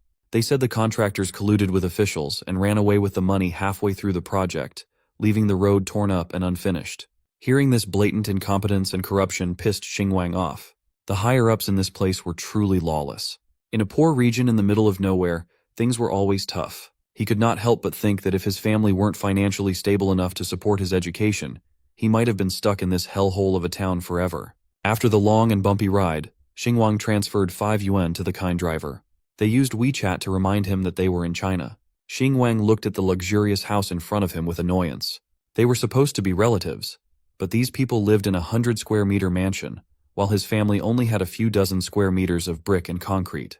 If it weren't for them taking all the money from his grandfather's relocation compensation, there would not be such a massive gap between their families. Now they even had to borrow money for medical expenses. He gnashed his teeth and proceeded to knock on the gate loudly. Surprisingly, a pretty young woman with red hair and questionable pants came out of the gate to answer. She knew Hang Xingwang and he knew her. Her name was Wang Ju. But why was she in his uncle's house in the first place? When he posed the tough question, Wang Ju just stood there as if she could not come up with a proper answer. But then Xingwang's cousin also showed his extremely punch-worthy face and put his arm around her shoulders. He arrogantly announced that Wang Ju was about to be Xingwang's cousin-in-law now. Xingwang did not really care about their relationship. He just wanted to see if his uncle was home so he could repay the debt and be done with it once and for all. Wang Ju looked at his reaction and assumed that Xingwang must be acting cold because he was still attracted to her and hung up on her. Seeing his girl look at his cousin softly, the bastard cousin slapped her on the ass. He looked at her threateningly and grimly reminded Wang Ju that she was about to be his wife, so she should not let her eyes wander. She assured him that she was just looking at how fascinatingly pathetic Hang Xingwang had become. He was not wearing a single branded item. Xingwang claimed to live in a big city, yet he was going backward. Wang Ju believed that the countryside was a lot better. There, her husband could wear Adidas and Nike anytime he wanted. Her bro was flexing Adidas and Nike in front of 100 millionaires. The dumb couple let Xingwang in, and he found his uncle playing cards with a few buddies in the lavish living room. Uncle introduced his nephew, who worked in the big city, to his pals, and the hint of condescension was obvious. Riding in on the fun, the bumpkin card players asked if Xingwang earned big bucks in the big city. They knew some people who moved to the big cities and earned hundreds of thousands. Cousin Dakai came in to deliver the gut punch, telling everyone that Xingwang was so successful that he worked like a horse for a mere 5,000 wen a month, while they paid old ladies to feed pigs in the village for 3,000. He continued tormenting his cousin, asking how much Xingwang had in savings. With the exorbitant rents in the city, he might be taking home less cash than the pig feeders. Xingwang ignored the annoying cousin and went straight to business. He told his uncle that he came by to repay the debt, not to make small talk. Uncle was too focused on his cards, though. It looked like he was winning after all. Uncle assured his nephew that there was no need to rush, as he understood how difficult it must be for Xingwang's family. He would be charging interest anyway, so this was not charity. Xingwang continued trying to be polite, but Uncle just refused to take his money. They all thought he was struggling with no cash to his name, but our boy was insistent. He wouldn't leave this house as long as the debt remained unpaid. Uncle finally caved to his insistence and even offered an installment plan as he ordered his son, Dakai, to bring over the red book. Cousin Dakai handed the red book to Xingwang, and for a second, he genuinely wanted his cousin to relax about the loan. He believed that blood was thicker than water, but Uncle asserted that the family's college graduate was too prideful and didn't want his relatives' money, even though they should be helping one another as a family. A moment later, Xingwang finished transferring 51,000 yuan to his uncle's account to cover the debt and interest. Uncle hurriedly checked his balance on his Nokia phone, and his eyes almost popped out of their sockets. The kid really did it. He really transferred the full amount. Surprised, he turned to Xingwang and curiously asked where he got the money from. Xingwang headed for the door and simply answered that he earned it by working in the city. Cousin Dakai sneered and assumed that Xingwang was just being prideful at the cost of his mom's suffering. At this point, dignity should not matter. 51,000 could cost them their lives and savings. Sure, that might have been true a few days ago, but that was no longer the case. Wang Ju wrapped her arms around her man and proposed to see Xingwang off. She said she wanted to clear up any misunderstandings with him to avoid awkwardness now that they were family too. Dakai liked that idea. He wanted his girl to let Xingwang know his place. She quickly ran after our boy. Wang Ju had the nerve to tell him to stop holding on to any old feelings he might still have for her while acting like they didn't know each other anymore. The two of them used to be childhood friends. They grew up together, and she knew that he liked her the entire time, but she only ever saw him as a little brother. Soon she'd marry Dakai, so it would be best if Xingwang stopped his feelings for her. He looked at that witch like she was the most delusional person in the world. This girl had the audacity to give him a whole speech when he didn't even care about her. Not getting the hint, Wang Ju continued on. She said that it would be bad for his and the family's reputation if people heard about his feelings for her. It would go against common decency. Xingwang couldn't hold his laughter anymore. He tried hard to stifle it and turned to Wang Ju. He simply told her to go take a look at herself in the mirror. Cook that delusional fraud, brother. Of course Wang Ju was furious at such words, but Xingwang didn't care about that. He saw the whole situation differently. Wang Ju had never been his childhood sweetheart, just a friend he had fun throwing cow dung at each other. Of course he remembered how kind she was as a child and hoped that Wang Ju would not despise the poor and like the rich, but would instead grow up to be hardworking and cheerful, treating everyone with love regardless of their wealth. But unfortunately in reality, she was no different from other greedy people like his uncle. Now he wasn't going to pretend like he didn't despise her.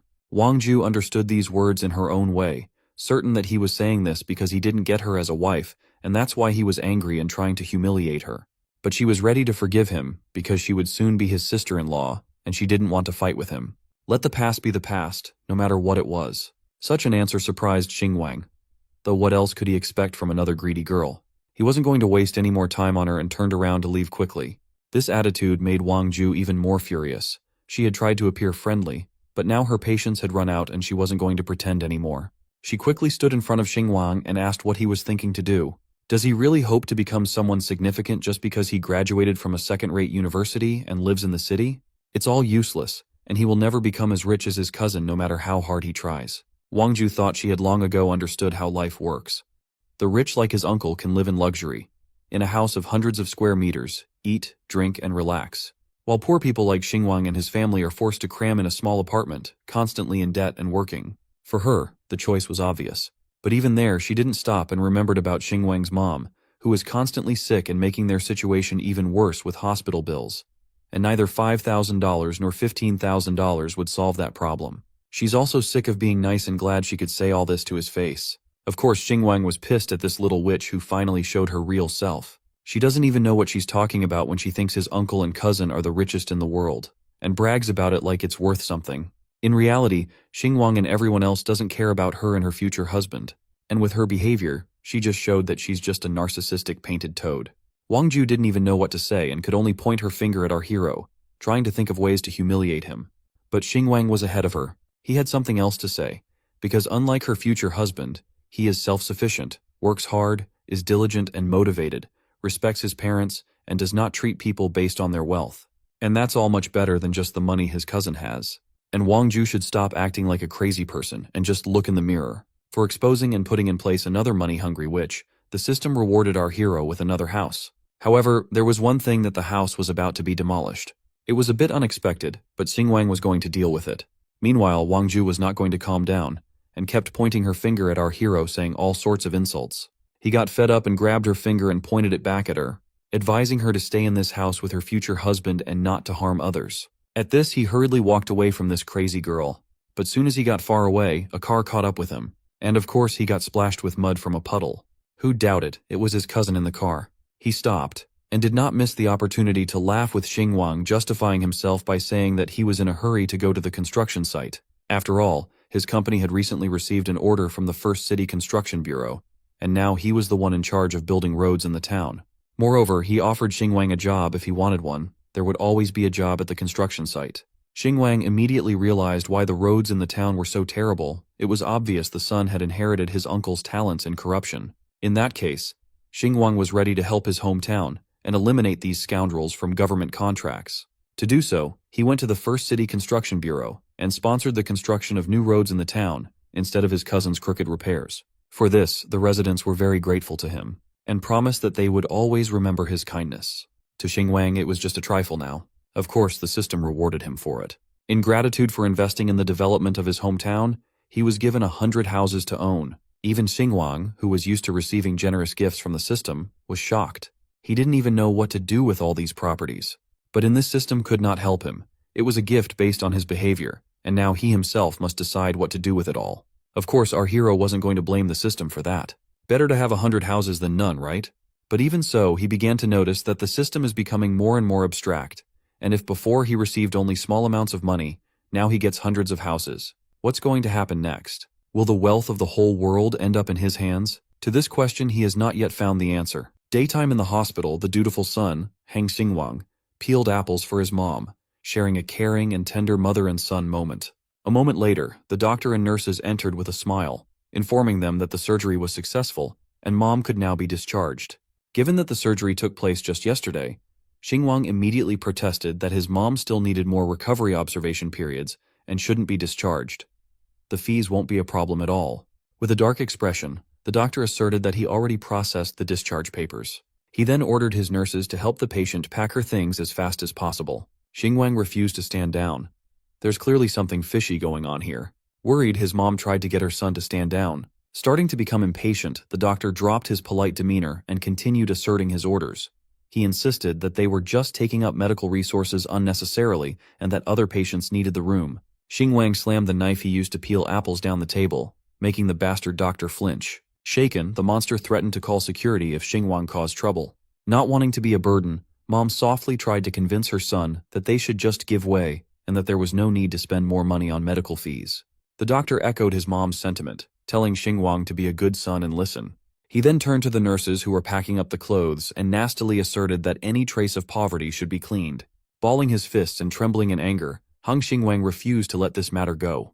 He advised his mom to wait up and call Dad while he takes care of something. She worried that her headstrong son might get into trouble. With a smile, he assured her that he wouldn't be using force this time. In the chief physician's office, Dr. Bastard hopped on a phone call to assure a client that they had cleared the room and another patient could move in. As it turns out, he's kicking Xingwang's mom out for a client with a measly sprained ankle. On the other line was none other than Xingwang's dumbass cousin, praising Dr. Li for working fast. Dr. Bastard is just glad that a broke patient is leaving to make way for a wealthier one. He cited that letting brokies who can't pay on time and drowning in debt stay in their hospital is a total waste of space. Hang Dakai promised to treat the doctor to dinner later as a proper thank you. Of course, he's just doing this shit to cause trouble to his cousin. He doesn't like being disrespected in his small-town turf. With a cash envelope in hand, the doctor laughed, pleased with the extra dough he pocketed by kicking out a patient. Unbeknownst to him, Hang Xingwang had been listening in on the conversation behind the door. If these bastards want to play with money, he'll gladly play along. Seeing how money can make the impossible happen, Xingwang is confident that he's an expert in this area. His next destination was the hospital director's office. He knocked and entered. Confused, the hospital director asked who he was. Casually strolling into the office, he introduced himself as just an ordinary patient. Annoyed by his casual demeanor, the director told him to consult the registration desk instead. Getting straight down to business, Hang Xingwang proposed the idea of donating a whole-ass building to the hospital. Not bothering to listen to what he had to say, the director rudely told him to get out. When the director realized what the young man just said, his glasses almost fell from his face. He asked if Xingwang even knew the cost of donating a whole building. Assessing the young man and his outfit, the director reckoned that he might not even have 200 yuan to his name. Xingwang assured the old director that he already looked into it and funds wouldn't be a problem. In this small county, a medical building should cost about $1 million, just a drop in a bucket of his infinite wealth.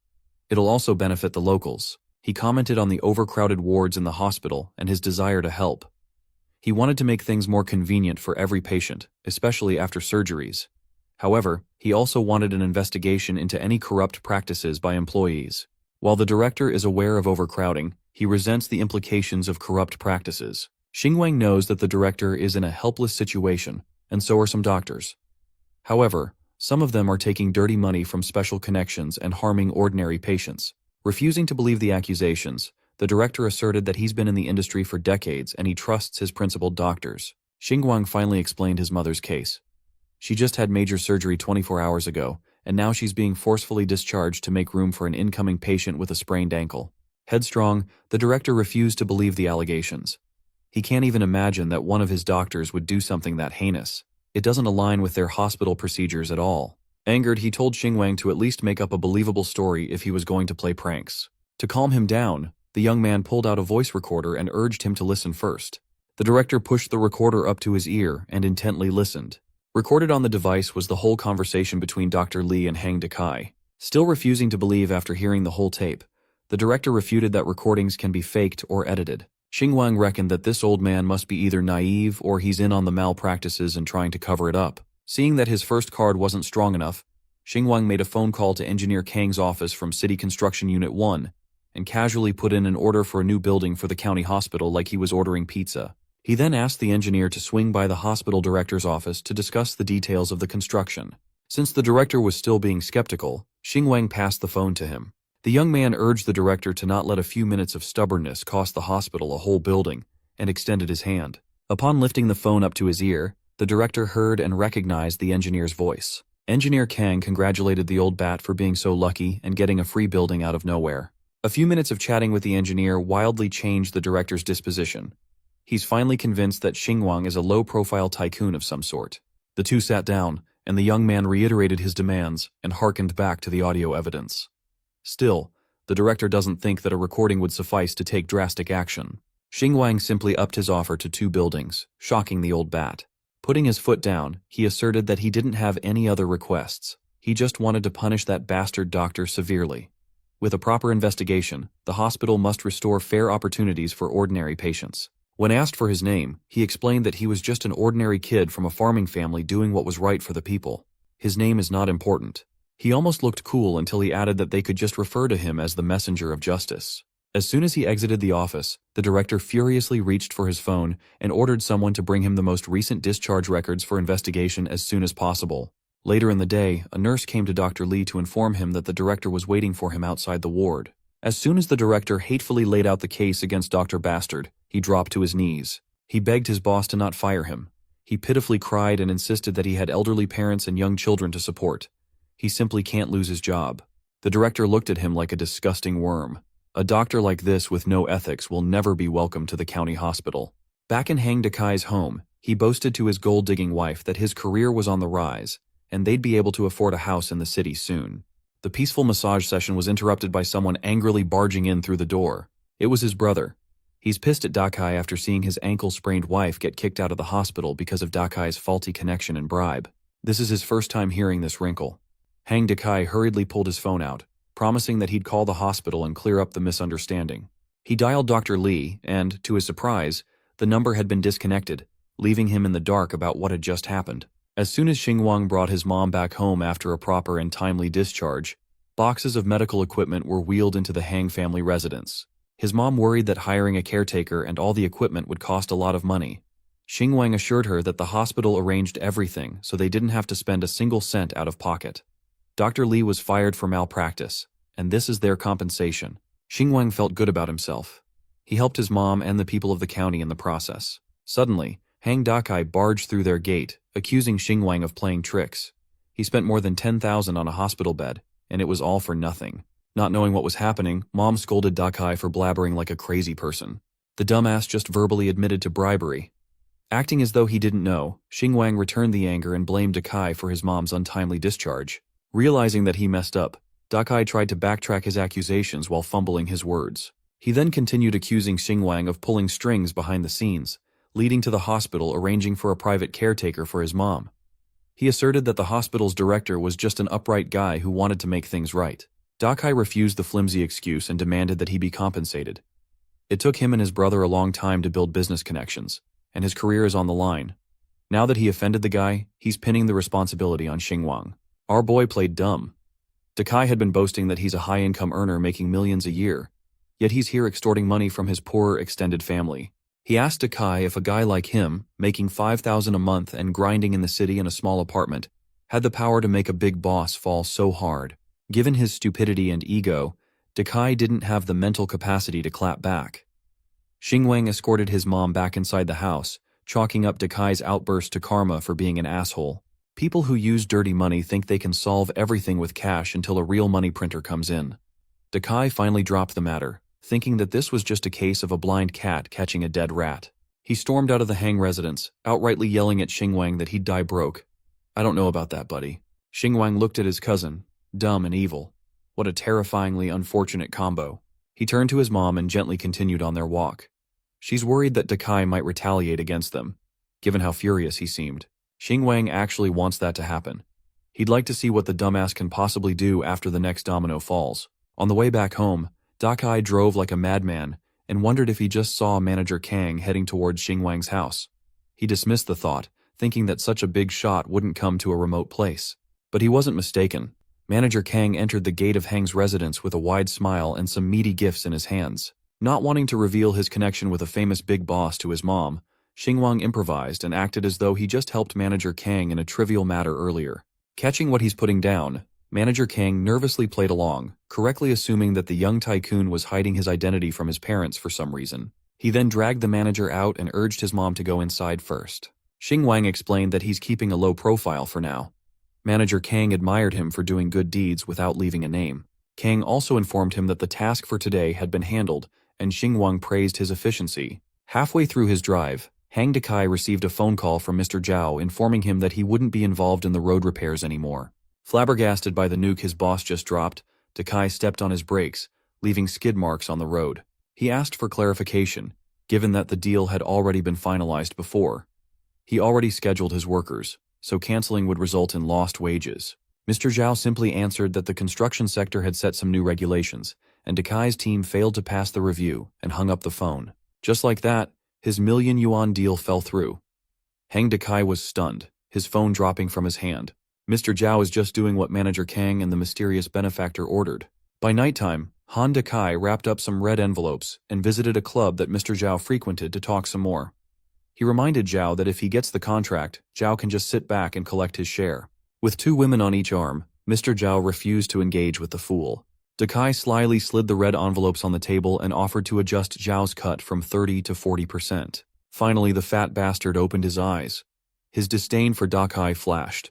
Confident that the greedy fatty just wanted more percentage, Dakai was sure that he'd get the contract back. He added that everyone knows that qualification reviews are just a formality. He'll even go as far as setting up a new shell company and making everything smooth so that Mr. Zhao receives his cut without trouble. Pissed off, Mr. Zhao slapped the red envelopes off the table. He used to be corrupt, but now he sounds like the most upright citizen that can't be bribed. Dakai awkwardly picked up the envelopes filled with dirty money as the fat bastard berated him for even suggesting that he could be bought. Not knowing what to do, Hang Dakai nervously doubled down and agreed to a 50-50 split even though he was doing all the work. Still, Mr. Zhao didn't budge, acting as though he was offended for being implicated in a dirty deal. His security team kicked Dakai out of the private room, falling face first as his bribe envelopes scattered. In another room at the nightclub, Mr. Zhao put on his most polite face and calmly entered. Inside, Manager Kang and Hang Xingwang have been waiting for his arrival. With the widest and gentlest smile he could muster, Mr. Zhao thanked Mr. Hang Xingwang on behalf of the townspeople who will get better roads thanks to his funding. Inside his mind, Xingwang is quietly cursing this profiteering fat hypocrite for acting like a loyal dog. Xingwang claimed that he was not a noble person, and that he couldn't care less about Fuse Village. It's just that his parents are aging, and the roads near their house are abysmal. He looked at the greedy fatty with threatening eyes, and asked if this new road project would deteriorate in less than a year like the last one. Feeling that the young man could see through his fakeness, Mr. Zhao assured him that such a thing wouldn't happen. He assured Xingwang that the roads would meet the highest standards. Finally, the system prompt popped up. It praised Xingwang for spending money generously and showing high moral character. He will be rewarded with a bonus. He was wondering why the system had been so quiet these past 2 days. It turns out it was planning something big. Back in his uncle's house, Hang Dakai slammed himself on the couch, deflated, and lost. His wife yelled at him for lying around and playing with his phone all day instead of doing chores now that he's unemployed. She ranted that if she had known that he was just a big talker, she would have chosen Hang Xingwang instead. Hearing his wife mention his cousin pissed Dakai off. Not afraid of his death stare, she asserted that even a bird in hand can fly away if the hand is useless. She urged him to go back to Mr. Zhao and kiss his feet instead of showing off and looking like a complete fool in the end. She turned around, threatening to go to Hang Xingwang to seduce her childhood sweetheart. Those pants, though. Before she could get far, Dakai aggressively grabbed her by the collar. He slapped her to the floor and berated her for yapping when she didn't even earn a single penny in this house. While that household is in shambles, Hang Residence is receiving some good news. Xingwang's mom and dad were presented with an eye-popping offer. Manager Kang explained that the road construction would affect their property, requiring the use of 1 square meter of their land. As an apology, they will renovate their house as compensation for overextending. The husband and wife's mouths hung wide open upon hearing such ridiculousness. Manager Kang politely added that they could also add some monetary compensation if the renovation was not enough. The old couple didn't know how to respond. They're essentially giving away 1 square meter of land and cash for a new house. What the hell is going on? Not wanting to be greedy, Mom gracefully accepted the renovations, thinking that luck was just on their side, while Dad excitedly called his son to share the good news. A few days later, Xingwang's mom and dad accompanied him to the nearby bus station. With his stuff packed up, he's heading back to the big city. His parents reminded him that he should take care of himself and look forward to their renovated house when he gets back. Xingwang hugged his mom with a burdenless heart as he said his farewells with a smile. He took the bus to the airport and found himself in the first-class cabin waiting area. Checking his bank account, he made a hefty profit in a single trip. Surprisingly, he ran into his former colleague, Hao Wen. It's a coincidence that they're in the same place at the same time. When Xingwang explained that he went to his hometown to take care of his mom, Hao Wen felt bad. She remembered that he had resigned because the company wouldn't give him leave. Xingwang assured her that it was no big deal as his mom was recovering well. On the other hand, Hao Wen is in the area for a business trip. The company wanted to change her image a bit, so she's been working on a rural revitalization campaign. It's a twist of fate that they're both going back to the city at the same time. She curiously asked if Xingwang had any plans, and if he was eyeing any companies to apply to. Realizing that she might be prodding too hard, she apologized and told him that he doesn't have to answer if it's inconvenient. Xingwang confidently asserted that he was not planning to join another company. He's thinking of starting his own business instead. He already arranged and rented a building right across from his old job just to annoy his former boss. Hao Wen was pleased to hear that he was moving up in the world and offered to help if he needed anything. She knows some great editors and photographers in the industry after all. Suddenly her phone rang, and she hurriedly ran to answer it. In truth, she was starting to get annoyed since manager He Shui had been calling her for the 100th time today. As soon as she picked up, He Shui scolded her for being self-important and ignoring his messages and calls. He ordered Hao Wen to go live right away and compete with a rival streaming team. She already told He Shui that she was about to board the plane, so this change of plans was unfair. Still, the manager insisted that she do what he says. Hao Wen's flight is about to start boarding, and the next flight won't be for another 10 hours, so she might not even get a ticket. Besides, she's been working non-stop, and this is her only rest time. He Shui grinned and retorted that rest time doesn't exist in this industry. While he sits on his ass all day, he wants Hao Wen to ditch the flight and livestream for the next 10 hours, even if she has to do it in the airport. Finally snapping, Hao Wen argued that she's done more than enough for the company. She's been top-ranked for 6 months straight, and she endured a lot of shit. While groping his secretary, He Shui wasn't fazed by her retort. Her contract is still with the company. Until it's terminated, she has to follow orders. He Shui's hands continued wrapping around his secretary while threatening to sue Hao Wen for breach of contract if she didn't go live now. Xingwang walked up to Hao Wen. Based on how heated the conversation was, he knew immediately that He Shui was on the other line. He Shui heard Xingwang's voice and accused Hao Wen of faking her flight, adding that she was probably naked in bed right now. He's saying this even when she already took photos of her round-trip ticket and sent them to the company chat for reporting. Once more, He Shui dared her to go live and prove that she was in the airport instead of spreading her legs in bed. Hao Wen was so agitated and offended she didn't even know what to say. Seeing as he's been roped into this mess, Hang Xingwang grabbed the phone out of Hao Wen's hand. Without pause, Xingwang asked He Shui how much Hao Wen's breach of contract fee was. He also warned the brain-dead bastard that the call is recorded, and he will sue for defamation if necessary. He Shui started going on a rant about how Xingwang wouldn't be able to afford the fee and that he should stop acting rich. Done with the conversation, the young man hung up. That certainly infuriated the nasty manager. Hao Wen looked at Xingwang intently, and she wasn't sure if he was for real when he offered to pay the breach of contract fee. She thinks she doesn't deserve to accept such generous kindness. So she assured him that her company's situation was not too bad. He Shui just gives her trouble from time to time. Furthermore, she knows that the fee will be astronomical and there's no need for such a drastic move. She added that with her savings, she can slowly pay off her breach of contract fee bit by bit. Xingwang assured her that he would be doing this for his own benefit too. You see, he's starting a new media company right across Mu Group. He wanted familiar faces to help him get started, so this is perfect. What could be a better big move than poaching a top-tier talent like Hao Wen?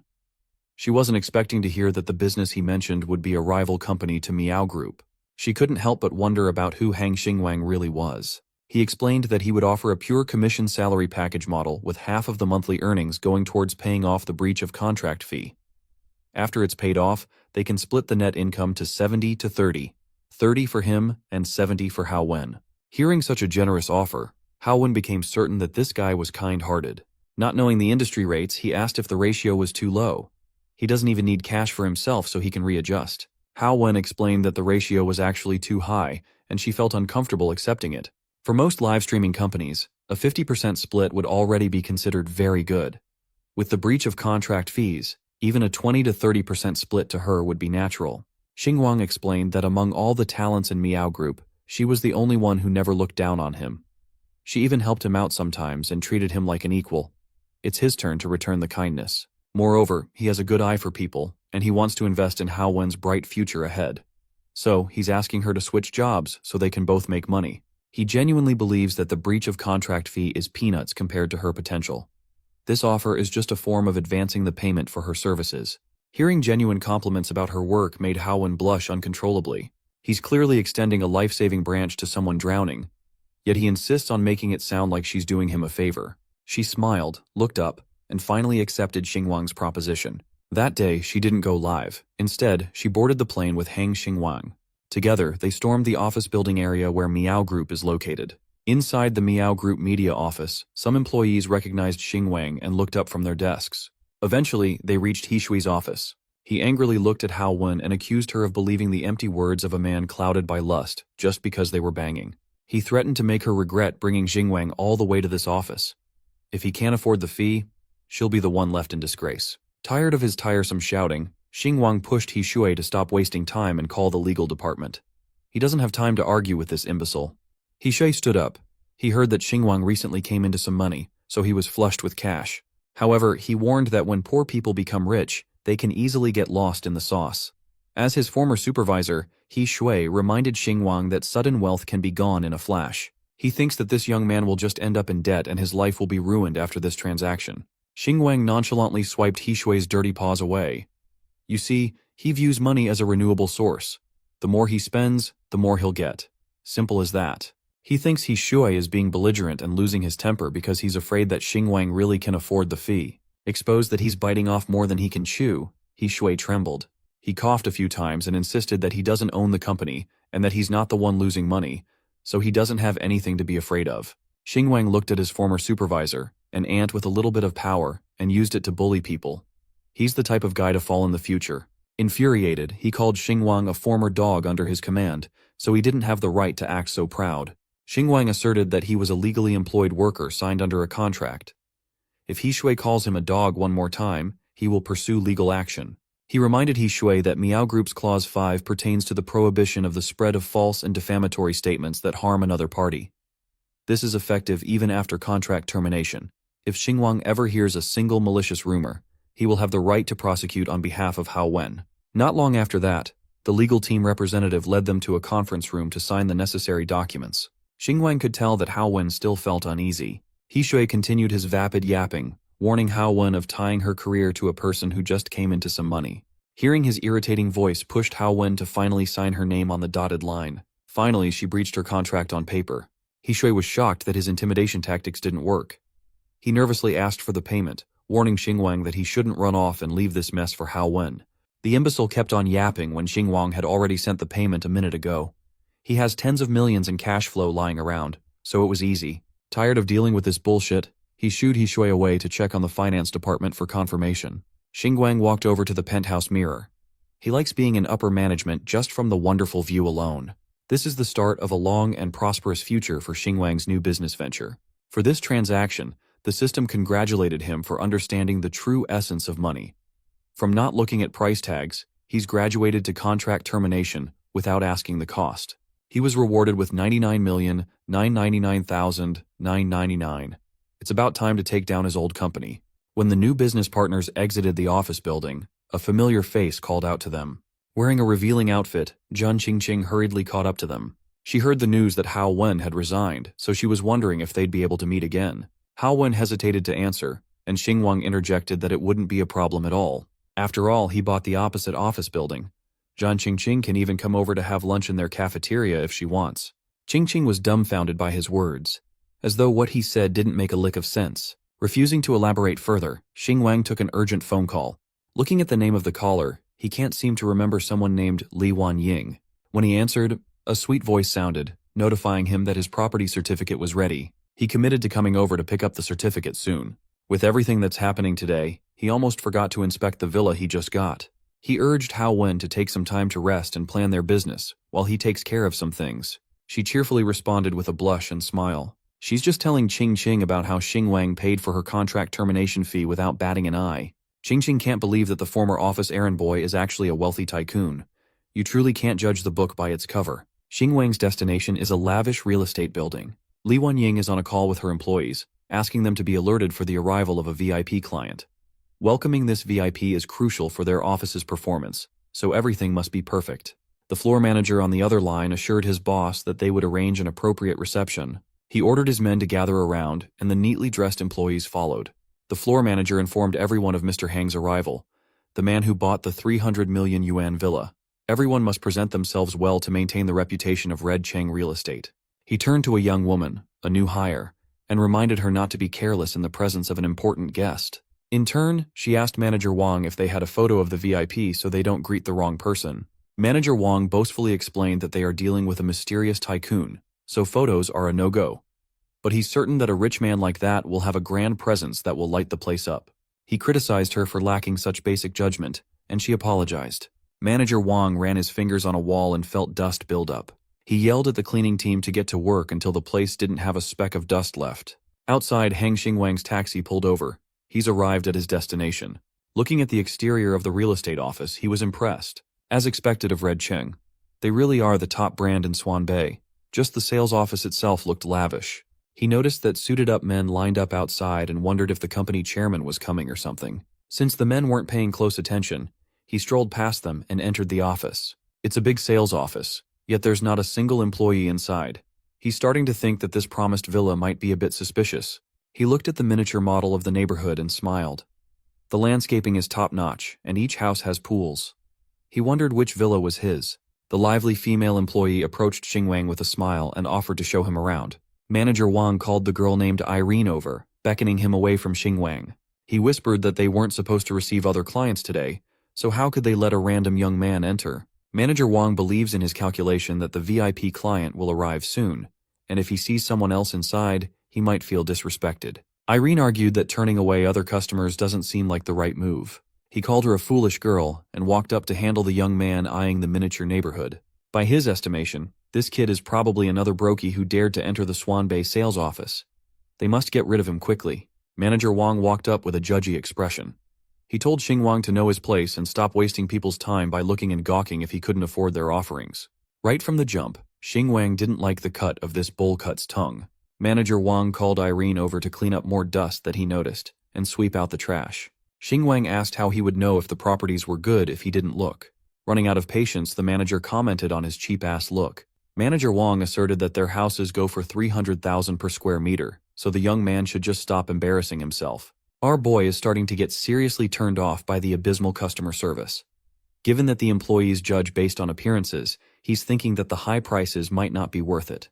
Manager Wang called him a bitter broke ass in response. Xing Wang's phone rang, and a familiar name appeared on the screen once more. It was Li Wanying checking in to see if he had arrived at the offices and asking him to direct his questions to Manager Wang. Wang overheard the phone call and recognized the familiar voice on the other line.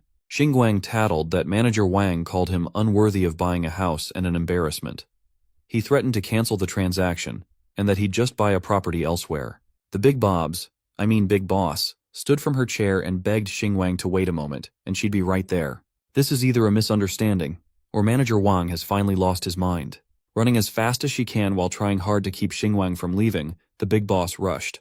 She reached her car and instructed her driver to hurry into the Swan Bay sales office quickly. Miss Boss cannot fathom what that fool, Wang Sheng, is doing. If this mysterious rich client gets offended, there will be consequences. She was clear in her brief that the VIP must be treated with utmost care. After her phone call with the boss, Manager Wang was sweating bullets as he assured her that he'll look into the case. The dumbass turned to Xing Wang and maintained his hostility, trying to chase him out of the office. He still thinks that the young man can't possibly be the VIP they're waiting for. Xing Wang sighed in disappointment. He thought the imbecile recognized his superior's voice from his phone call earlier. He even aggressively scolded Irene for not doing her job properly. He's worried about losing his job while continuing to dig his grave. She was bullied to tears. Irene was just doing her job, and she was being reprimanded for it. This imbecile went as far as pushing Xing Wang and calling him a bad-for-business nobody. Finally, the big boss arrived to make things right. Seeing the situation, she yelled at Wang Sheng with utmost rage. With a nasty look on his face, he continued trying to chase the young man out. When he saw his boss, he smiled and tried to explain the problem. She did not spare another glance at the imbecile, walking past him like he didn't exist. Wang Xing thought his superior must be angry at the poor kid lounging around. Imagine his surprise when his boss apologetically bowed to Xing Wang and politely introduced herself as Li Wanying, Deputy General Manager of Hongcheng Real Estate. With a terrified look on her face, she sought forgiveness for the unsatisfactory experience and Wang Heng's disrespect. In a matter of a few seconds, the fool looked like he aged a decade. Xing Wang just stared at her with resolute eyes. Li Wanying promised to strengthen their management to prevent such a blatant display of discrimination in the future. Irene lifted her head in shock upon learning that the young man was the VIP they'd been preparing for. The deputy general manager vowed that they treat everyone who comes to view or buy properties with equal respect and sincerely hopes that Xing Wang will give them another chance. Wang Heng felt as though his worldview is shattering. How could a rich person who can buy a 300 million yuan property look so young, poor, and without any grand presence? When Li Wanying turned to her dumbass employee, the apologetic look turned to a venomous one. She told this dumbass to never underestimate a client, but he ignored her words. It was at that moment Wang Heng knew he was done for. The idiot must have gotten arrogant just from selling luxurious properties. If that's the case, he doesn't need to come to work starting tomorrow. He's fucking fired. Wang Heng immediately dropped to his knees to plead for forgiveness. He yapped about some sob story of having elderly parents and young children to support. All of these evil bastards have the same backstory, man.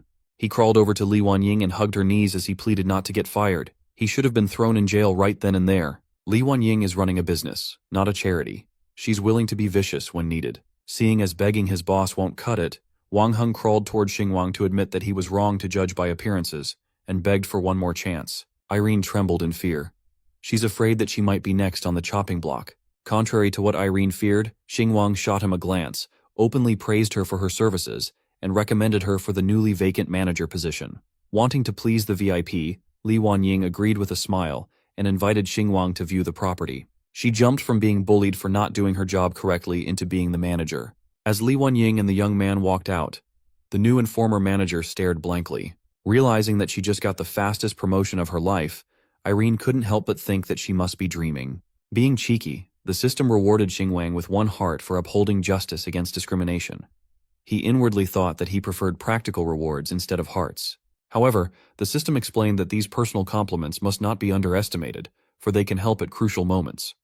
He smiled at the system's playfulness. After a little bit of walking, Li Wanying courteously escorted him to the grand courtyard leading to his new villa's entrance. The golden and ornate gate peppered with beautiful flowers automatically opened. Lined up at the entrance were rows of beautiful young women and tough-looking young men. They are the villa maids and butlers responsible for the master's security and property management. In unison, they greeted their new master. Li Wanying led Xingwang inside. They'll set up the automatic gate recognition system shortly. While she's settling some formalities with a butler, Hang Xingwang surveyed his new property. With a briefcase in hand, she informed him that all the property certificates and relevant documents had been prepared for review. He looked at the case and could barely believe his eyes. For a country bumpkin like him, he's never even seen such an expensive luxury home. When Li Wanying opened the briefcase, the leather-bound documents appeared. He took the compilation of certificates and looked at it intently. All he could think of was how premium it felt. With not much else to do with the bundle of papers, he stored it back in the case and asked Li Wanying to lead the way and continue the tour. She misunderstood his ignorance and thought that Xingwang was just on another level when it came to wealth, and that he didn't even need to check the property deed. Her assessment of him increased, and she politely led Xingwang inside the massive villa. Li Wanying boasted that they specially hired top landscapers to design the private garden. The interior decor, on the other hand, was created by a renowned international designer. Her view of Xingwang continued to increase by the second. She thinks he's a low-key tycoon who treats money like dirt, hailing from some hidden powerful family of some sort. She thinks he dresses casually to avoid appearing too high profile and getting kidnapped.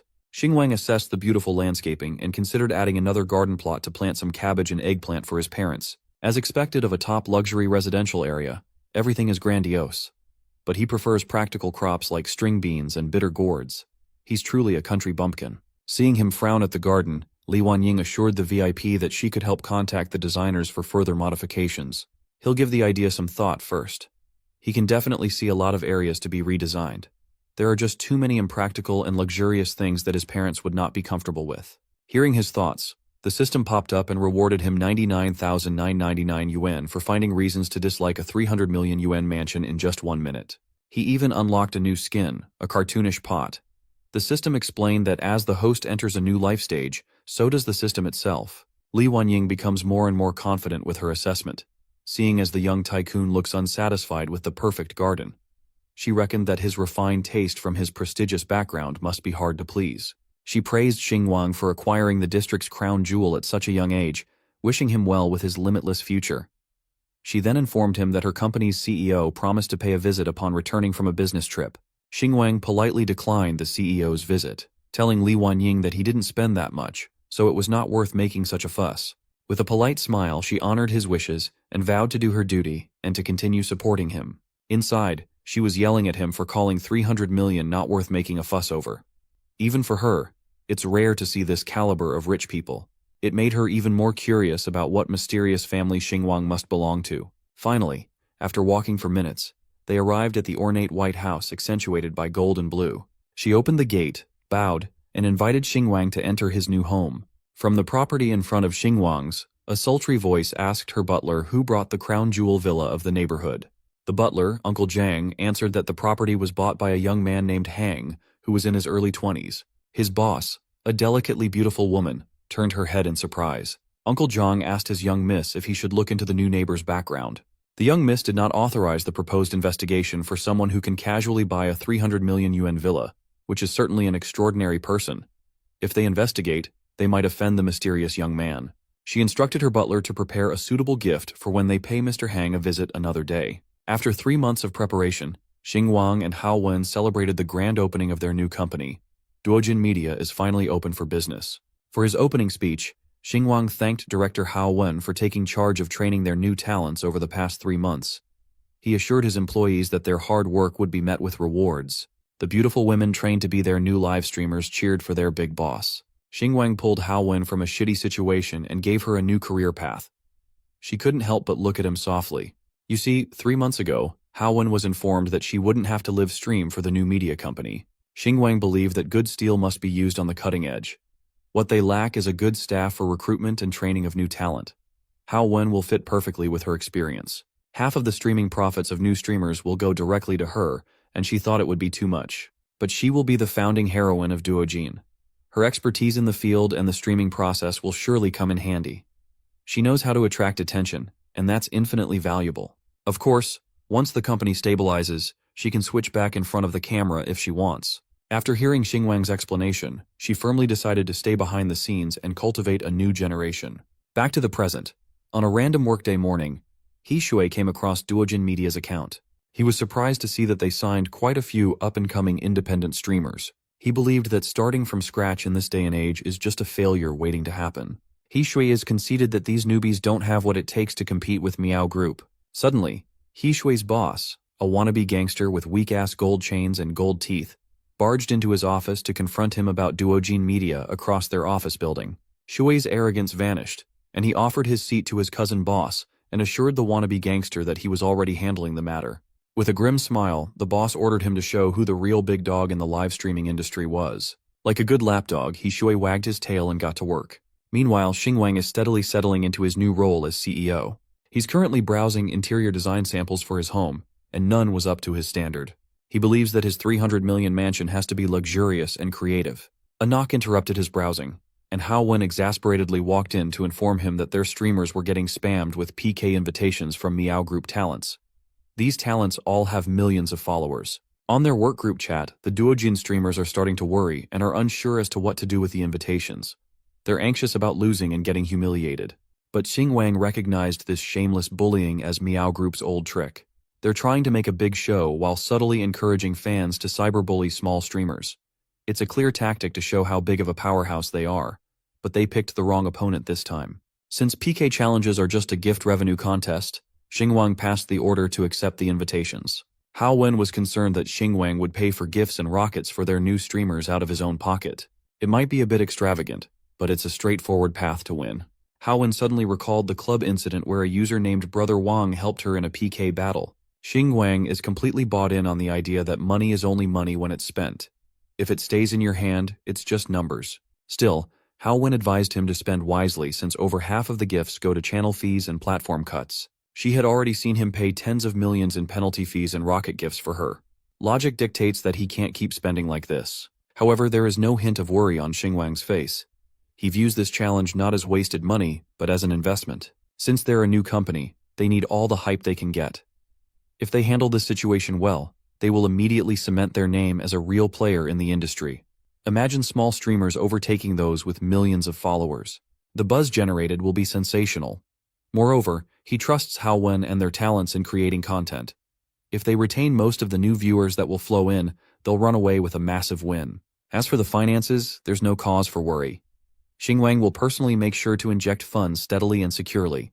Haowen finally understood that this guy was just built different. She also trusts his experience as a previous Miao Group employee. Finally, Haowen faced her talents. All of them were waiting for orders as to how they should proceed. They still think that accepting would result in certain defeat. But Haowen pulled the trigger and tasked them to take on the PK challenges. Back in his office, Xingwang patiently waited for the digital war to start. The production level of both Duojin and Miao Group streams was stellar as gifts, rockets, and stream boosts flooded in on the opposing side. In the early hours of the battle, Duojin was getting completely stomped. Looking at online forums, more and more fans are starting to take note of the live streaming war happening between the two companies. As expected, Miao Group fans are cyberbullying Xingwang's girls. Not minding the early hours of the war, Xingwang's mind is still on his mansion renovations.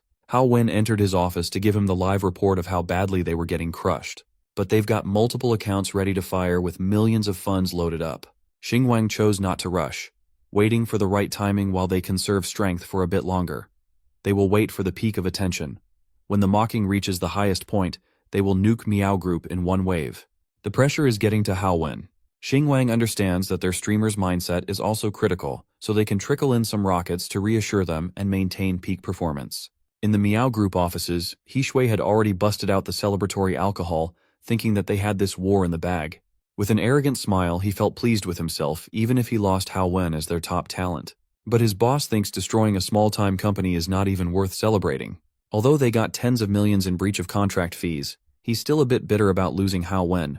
She was their biggest cash cow after all. His phone buzzed, and a text informing him that Hao Wen was now working on Miao Group flashed on the screen. Incensed, he confronted He Shui as to why he never heard of this development. Of course, the bastard minimized the situation, saying that Hao Wen got sweet-talked by some rich guy to break her contract and thinks she's a big boss now. Although irritated, his cousin's boss piped down and ordered him to snag a certain victory in today's battle. Suddenly, another employee barged into the office to inform them that all 10 Duojin streams were being flooded with rockets and massive gifts. He Shui was reminded of Hao Wen's clutch performance a few months ago. At that time, only a single stream was flooded. He Shui assuaged his cousin boss that this was just a classic case of fake boosting. Furthermore, they've already made 30 million today. There's no way Duojin can catch up. With veins popping in his forehead, the boss glared at He Shui to prevent defeat. The employee glanced at his phone and all color drained from his face. After the first wave, another flood of rockets and gifts bridged the gap. Seeing the screen covered with innumerable rocket gifts, He Shui and his boss were taken aback. Finally, the boss ordered He Shui to pull out the big guns and crush Duojin. Back in Heng Xingwang's office, Hao Wen looked at him like a madman as he tapped on the gift button with unbelievable speed. While he's dumping money on his own company's stream, the system continues to match and even surpass all his tips. Hundreds of millions continuously flowed into his bank account, his infinite money glitch in full swing. At this point, they were already winning, but Xingwang refused to slow down. The opponent's PK stream health bars were already bugging out. Xingwang was sending rockets in bulk, 500 per tap to be specific. He's not even switching accounts. With his big spender Wang account, he exhibited outrageous spending beyond what a rich second generation could afford. With a casual brag, Xingwang increased the rate of gifts even further. Seeing this, Hao Wen believes that this goes beyond just showing off. After sending countless rockets, Xingwang stood up from the couch and reminded Hao Wen of Duojin's goal. They must become untouchable, which no other top players can compete with. Now that the W is in the bag, it's Hao Wen's turn to boost the team's morale for a victory lap. With this victory, the Miao Group streamers must change their usernames. As icing on the cake, Xingwang picked up his iPad and finally found the perfect interior design he was looking for. He hated purple sandalwood, French vintage style, or any other bougie designs. He wants a room to look like a freaking nightclub. Licking his lips, he checked his bank account to see how much he made. After counting the digits, the total revenue came up to more than 10 billion. Bro is drowning in cash. In various mainstream media offices across the country, journalists are clamoring for information about the mysterious Duojin media company. They dropped everything they were covering and focused all manpower on getting first-hand information on the up-and-coming industry titan. In the streaming platform company, the bigwigs have convened to discuss the rise of Duojin, and the streamers signed under them. Most of these new talents gained about 2 million followers on average overnight.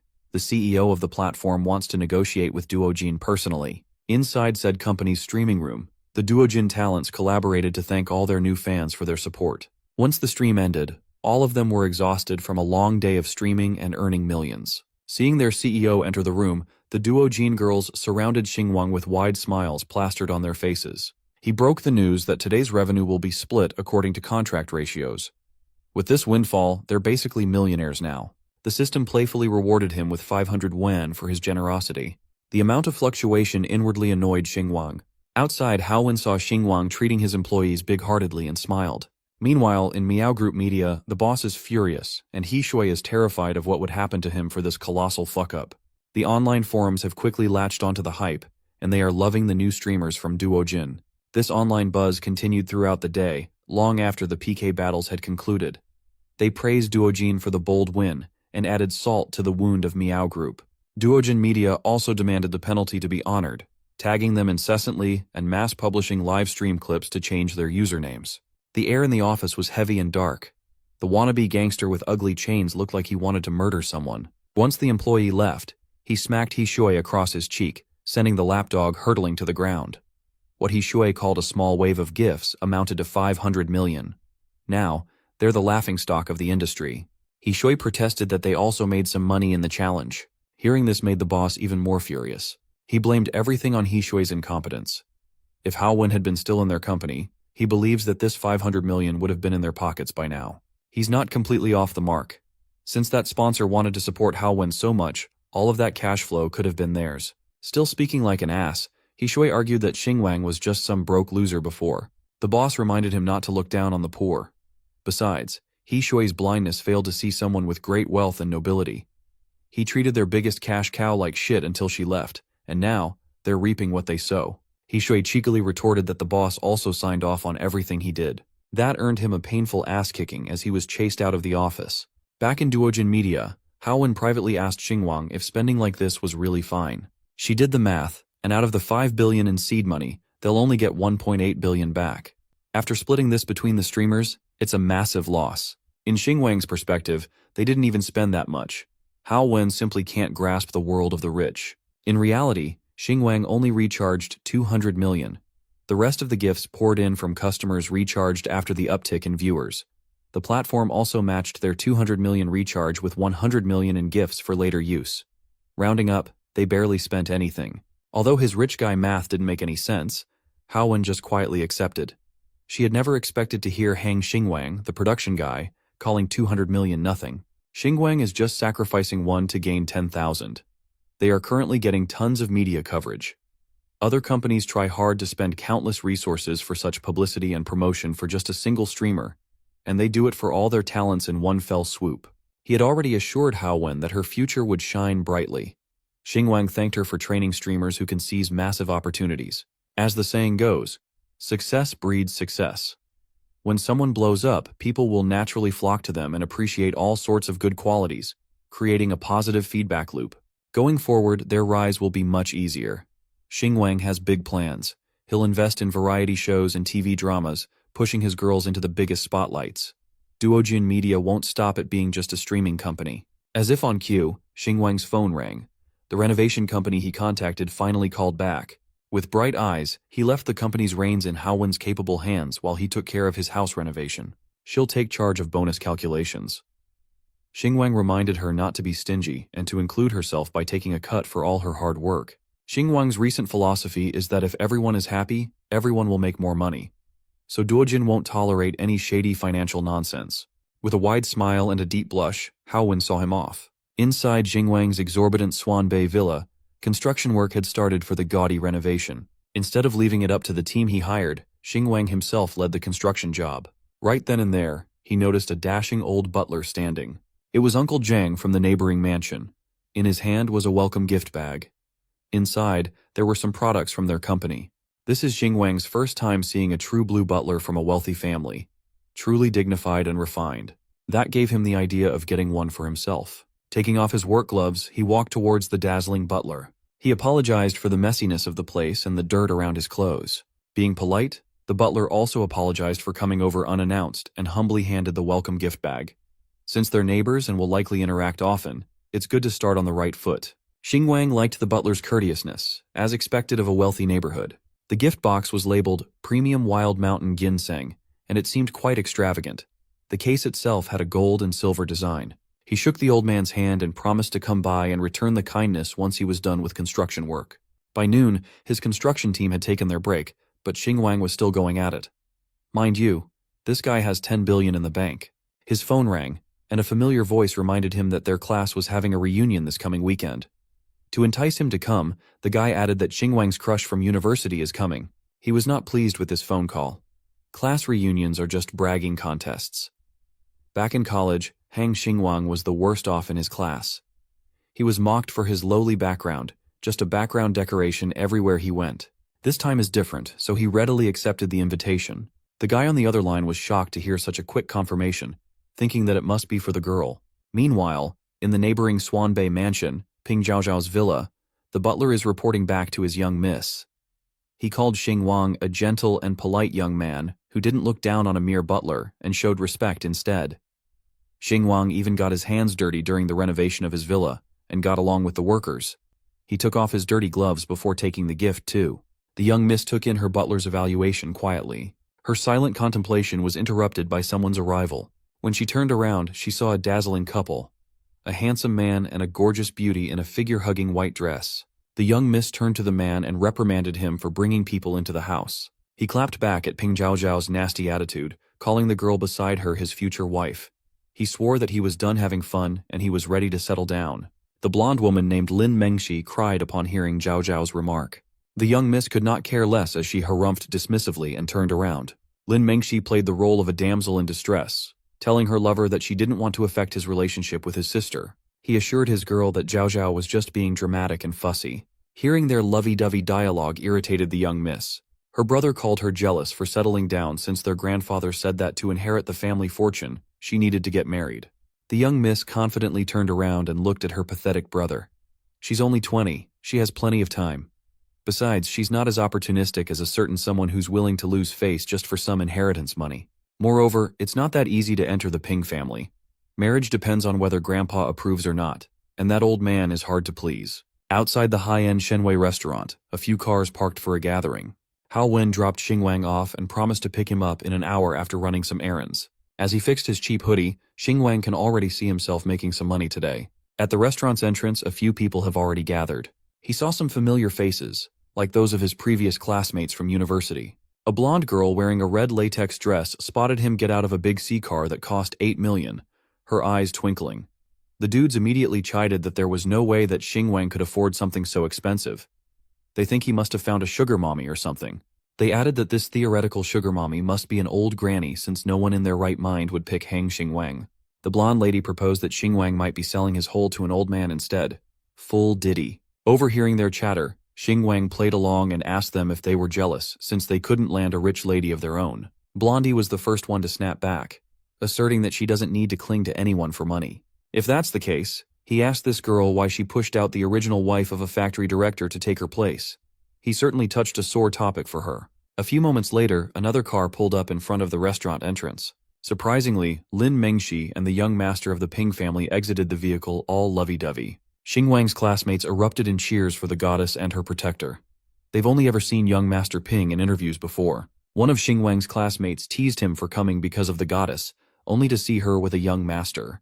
Ignoring the teasing, Xingwang respectfully extended a greeting to Mengshi. She awkwardly smiled and replied with hello. Xingwang turned to his classmates and excused himself to grab a seat inside while they continued sucking up to that Ping dude. As he entered, they didn't even try to hide their disdainful words against Xingwang. Young Master Ping bid farewell to his sweetheart, and Mengshi gave him a flying kiss. He drove away, and the bottom feeders of the class stuck around waiting for their goddess. They showered her with praise, asking her when the wedding would be, and calling her beautiful in multiple ways. Mengshi reveled in the compliments and invited everyone to go inside. Inside the restaurant's private room, the clinging of beer glasses echoed. There was day drinking and karaoke. It was a proper reunion party. While everyone was having a jolly good time, Xingwang sat on the couch alone. One of his pretentious classmates is humble, bragging about how he only managed to acquire one floor of a building opposite the city government. The NPCs around ate it up. They knew that properties in that area were worth tens of millions. Meanwhile, the girls flocked around Mengshi while she told them about her upcoming engagement. She plans to be a housewife to the prestigious Ping family. They whispered about the 5-carat diamond engagement ring on her finger, jealous that she landed such a big fish. In her mind, Mengshi is calling her batchmates a bunch of poor and jealous bitches while maintaining a delicate expression. Meanwhile, Xingwang's gaze is fixed on his phone. He's been so busy lately that he almost forgot he donated a hospital building back in the county. Seeing the progress photos and charts, he smiled. His batchmates finally ran out of topic and turned their attention to the loner sitting on the couch looking at his phone. They reckon he might be sad since the goddess is getting married. Not even lifting his head to look at them, Xingwang courteously extended his congratulations to Mengshi with a smile. Out of nowhere, one of the losers called him a wage slave making 5,000 a month, so he must be working on his phone in the middle of the reunion. Xingwang finally pocketed his phone and admitted that he was indeed working overtime. Working to do something to make the world a better place, that is. Hearing his bold statement, his batchmates laughed. They called him crazy, an immature kid who had gone cuckoo from working a dead-end job for 2 years. They told him to switch to just work on Uber Eats or some shit. Xingwang looked at these parasites with disdain. Seeing his vicious expression, the weak-willed bullies backtracked their statements, calling them jokes. His eyes glittered with confidence as he ate their insults. Tired of dealing with these small fries, he motioned to take his leave to go back to help with his villa renovations. His batchmates told him not to leave since the food was about to arrive. He prodded him for information about his new house, as they were not done teasing him yet. They added that if he got a house in Sang City, he must have starved himself for 2 years to barely afford a parking spot in the worst part of town. Xingwang refused to engage with the idiots, but Wang Duoduo accused him of dodging his share of the bill. Annoyed, he insisted that he'd just pay once the bill was posted on the group chat. She added that they're in one of the city's most high-end establishments, not some roadside restaurant, and no one is willing to cover for him. With a sigh, he sent 10,000 to the restaurant's account in hopes of getting out of this hellhole. They mocked him for sending all his savings and going broke just to put on a show and impress them. Wang Duoduo compounded this by telling him to stop showing off and get his money back as his share won't cost 10,000. Mengxi jumped in on the action and promised to cover his share so he could take his 10,000 back. She's essentially calling him broke like the others. The goddess was very pleased with herself. This is a perfect chance to show how beautiful and kind-hearted she really is. Xingguang can see through fake niceness. He overheard this witch calling him a simp that was not even worthy of carrying her shoes earlier. He insisted that he does not need any help paying for his share, and he certainly doesn't need anyone to cover for him. The other ladies yelled at him for being shameless and ungrateful. Like an expert, Mengxi softly defended Xingguang backhandedly, calling him a struggling man who always acts on impulse. Xingguang finally snapped. He called him out for acting like a divine savior. Since they were once classmates, he didn't want to escalate the situation, but none of these people had shame. So, he declared that he'd pay for everyone's meal. One of these maggots pulled up a gold VIP card and explained that Xingguang was not even qualified to pay, since only VIP members could pay the bill for a VIP room. Xingguang turned to the attendant and instructed him to call the manager for the bill, but his request was denied due to the manager's business. Trying to instigate, his VIP classmate urged the attendant to call the manager for him. The shameless attendant immediately bent over backward for the respected VIP customer. The VIP dude was just eager to see Hang Xingguang make a fool of himself in front of everyone. Moments later, the slicked-back manager entered the room with a serious expression as if he was disturbed. Xingguang asked if it was true that only VIPs could pay the bill, and the manager curtly confirmed. The bullies laughed at him, calling him a country bumpkin that doesn't even know how Shenwei restaurant works. You see, a minimum spend of 500,000 is required to qualify for the card. Xingguang turned to the pieces of trash with colorful hairs and asked the manager how much it would cost to kick everyone out of the establishment. The manager refused to answer his question, upholding the values of their business. The howling laughter became louder as his classmates mocked him for acting like a big shot in a drama. In response, Xingguang ominously offered 10 million for his request. The manager felt as though thunder just struck his mind upon hearing the figure. His nonchalant expression faded. The laughing stopped as Hang Xingguang casually walked back to the table. He picked on the food and put up 10 million so he could enjoy some peace and quiet while he ate. Mr. Manager gave him a discerning glance. He doesn't believe that a guy with such a cheap outfit would have that kind of money. Besides, no one in their right mind would spend that much on a meal. The manager angrily scolded him to stop joking. Xingguang pulled out his card and ordered the man to just swipe the damn thing. Seeing his card, the bullies jumped in to criticize its color. They mocked that he should carry at least a black card if he really does have that kind of dough. With the beaten state of that flashy card, they doubt he even has $1,000 on it. Just a minute ago, he was rushing to leave. Now, he's sitting down to eat. Everybody jumped in on mocking him for showing off and doing a horrible job at it. They continued verbally trashing him, while another attendant nervously swiped the card on the reader. Much to her surprise, the transaction was a success. The payment for 10 million really did go through.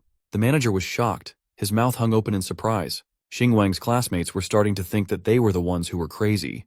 Without batting an eye, he followed up on his request to clear these brokies out of the place so he could dine in peace. The manager changed his tone, completely subservient to his demands. He turned to the rowdy crowd and firmly instructed them to leave the premises at once. For this stunt of spending 10 million for lunch, the system rewarded Xingguang with another 20 million. Mr. VIP still found a way to turn the situation against Xingguang, guilting him for disregarding everyone's reputation. Although nervous, other parasites dogpiled on the sentiment, asking Xingguang if he's not afraid of making enemies. Putting a piece of meat in his mouth, he clapped back. They don't even qualify as enemies. From the start, he knew he was invited to be the punching bag to be mocked and ridiculed, so they could make themselves feel big and satisfy their vanity. Xingguang dared them to spend 10 million like he had just done. If anyone can pay more than him, he'll gladly leave without a word. He's open to making this a contest. The parasites tried to make themselves feel better. They just have to find another place to gather while Xingguang is out of 10 million. Suddenly, someone entered the VIP room, offering 10 million and 1 yuan and telling Xingguang to leave.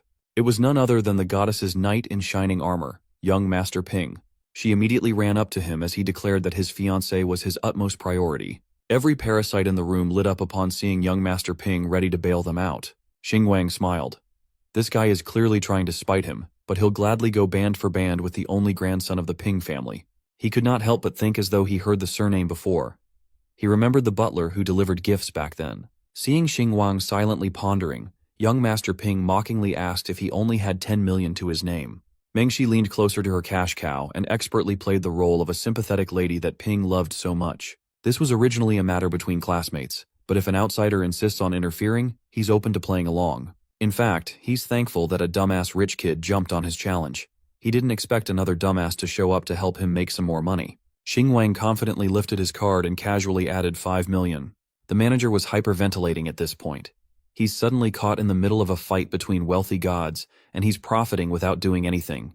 Just like before, young Master Ping added 1 yuan to the pot. Without hesitation, Xing Wang upped his offer to 20 million. Ping continued with his 1 yuan raise while the attendant swiftly swiped the card. For applying PK livestream logic to real life, the system rewarded Xing Wang with 50 million bucks and encouraged him to go all out, and the system will be his greatest support.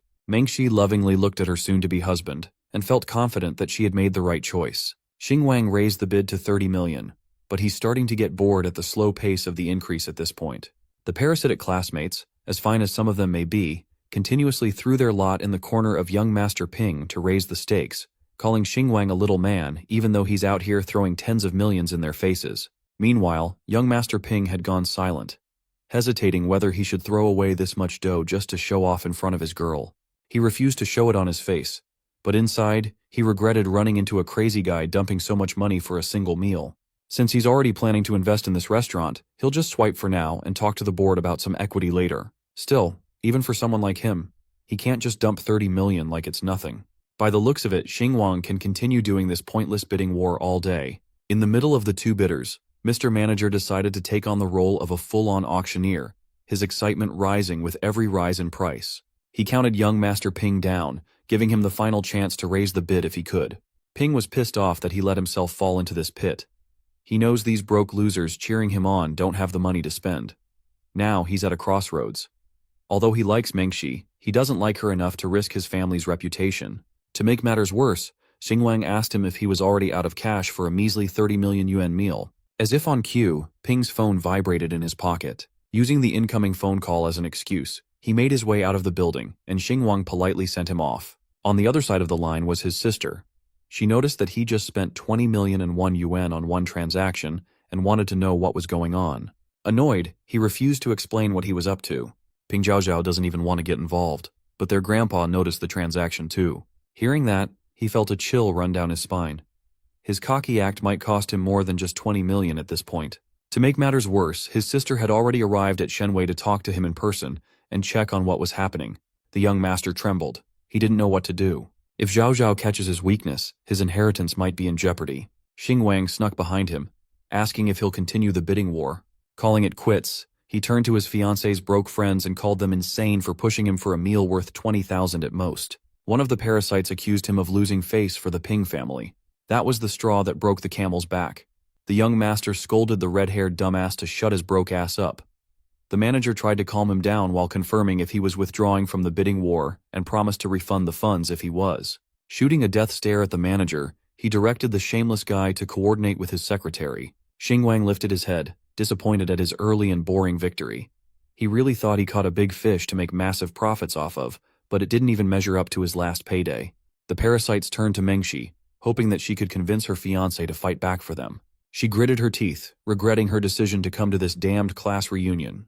Trying one more time, she squeezed closer to the young master and gave her best pitiful act, telling him that this was getting embarrassing. In response, the young master slapped her across the face for dragging him into such a troublesome affair and canceled their engagement right then and there. Looking at her like she was trash, young Master Ping warned her to get as far away from him as possible. She cried and brought up his promises of growing old together, being inseparable until the ends of the earth. Now he's breaking up with her for something as little as 30 million. Hearing her call 30 million little nearly made Ping strangle the so-called goddess. He only liked her for her looks in the first place. He just thought their kids would be pretty. He knows she's only after his money too. There's no love here. Growing impatient at the scene unfolding, Xing Wang urged the manager to wrap it up and kick everyone out so he could eat in peace. Before young Master Ping exited, he gave one last threatening message to Xing Wang not to mess with the Ping family of Sang City. Suddenly, the door swung open, and Ping Zhaozhao entered, asking her brother what he was yapping about. She demanded a thorough explanation as to what happened that day. Zhao Zhao tossed her big brother away and announced that the Ping family would invest 2 billion in Shenwei Hotel and Restaurant. Hearing this outrageous sentence, the parasites figured out that the young miss of the family must have more power than the young master. She also asked the manager to clear the area, as she had some business to discuss with Mr. Hang Xingwang. Finally, the parasite is starting to realize that their former punching bag might actually be a hidden big shot. Some of them were envious and even infuriated. Most of them started to regret offending Xingwang. Seeing the decisive Miss Ping, Xingwang's interest was piqued. For the third time, the Mr. Manager politely asked the parasites to vacate the premises so the rich people could talk. Before exiting, Miss Ping warned her brother that their grandpa was waiting for him back home. Deducing what that might mean, the parasites averted their gaze from the show-off young master. Meng Shi tried to salvage the situation, running after her now ex-fiancé while profusely apologizing and owning up to her mistakes. Zhao Zhao shot her a venomous glance and warned Lin Mengxi to stop messing with her family if she wanted to keep living peacefully. Afraid of what that threat might mean, the fallen goddess fled in panic. Zhao Zhao looked at her loser elder brother with pity. With a wide smile on his face, Mr. Manager promised to immediately serve a fresh batch of dishes for the esteemed guests. Ignoring him, Miss Ping walked up to Mr. Hang to discuss business. Inside the private room, Hang Xingwang politely bowed towards Miss Ping. She asked about the gift she sent a while ago, and he thanked her for the thoughtful token. Miss Ping apologized for her older brother's actions. That guy has always been a dumbass, and the family tries to keep him in check, but it's quite hard.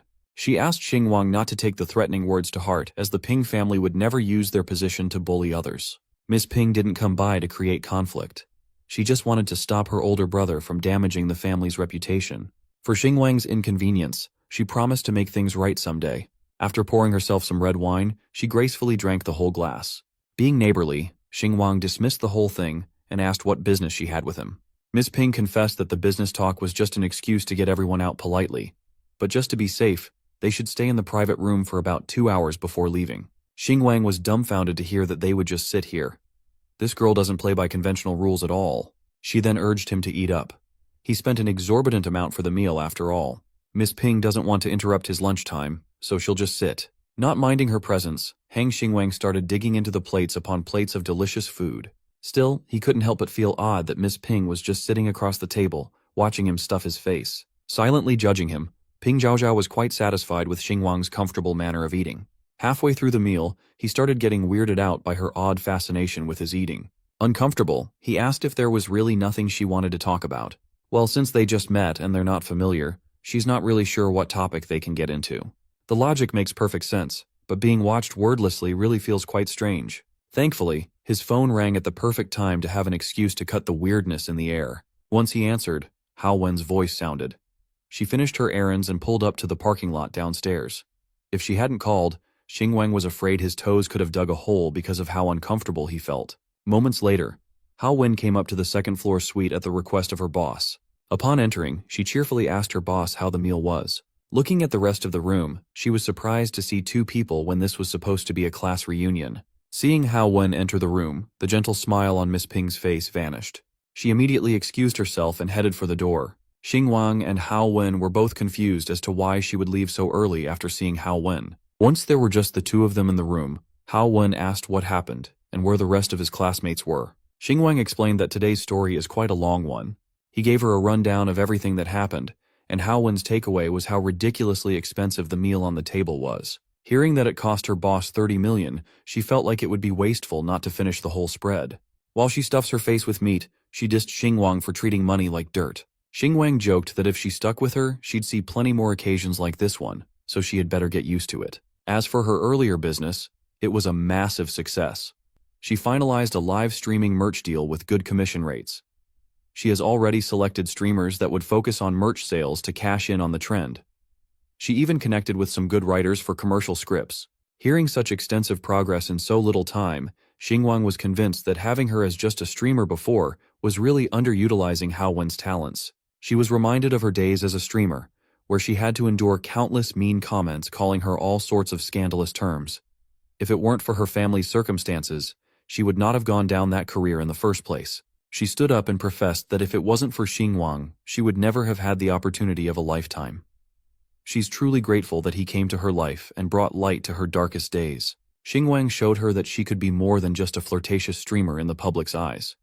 that she could become Sister Hao, who shines in others' hearts. She could become Director Hao, who is respected for her savvy. The big boss assured her that this was just the beginning of a brighter future. Together, they will achieve greatness. And to that, the partners shared a toast. After that tender and genuine moment, Xingwang locked in on the food that cost him a fortune, urging Hao Wen to help him eat everything. A few days later, a sports car that cost over 3 million was parked in front of Hao Wen's building. People admired it from afar, regretting the fact that they couldn't afford such luxury for themselves. A handsome man got out of the car, and the ladies on the streets shot him flirtatious glances. The dude had a dogshit bulky gold chain hanging around his necklace, bro. Playing it off as a coincidence, she greeted Hao Wen as soon as she exited the building. She knew him as Mr. Zhang, and she did not look happy seeing him at all. He's been following her career after leaving Miao Group. Now he's offering to give her a ride anywhere. Without sparing a glance, she refused, asserting that she was busy. Mr. Zhang was persistent. He offered to drive her around to her business commitments, wait outside, and then grab a meal together. She continued to refuse. Zhang is getting irritated. He's been her top fan for so long, and now she's giving him the cold shoulder. He already promised his buddies he'd win her over in a month, but he's getting shut down from the get-go. Pulling up to the side of the road was Hang Xingwang in an electric scooter.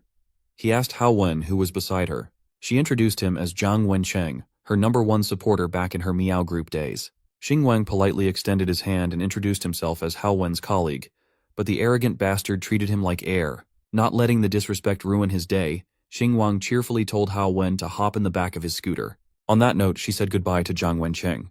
Bulky chain boy looked at the speeding scooter with disdain. He couldn't believe that he was beaten by an electric scooter. His ego was bruised. He drove his expensive sports car for nothing and blamed it on Hao Wen's blindness. It's rare that his sugar mommy is away on a business trip.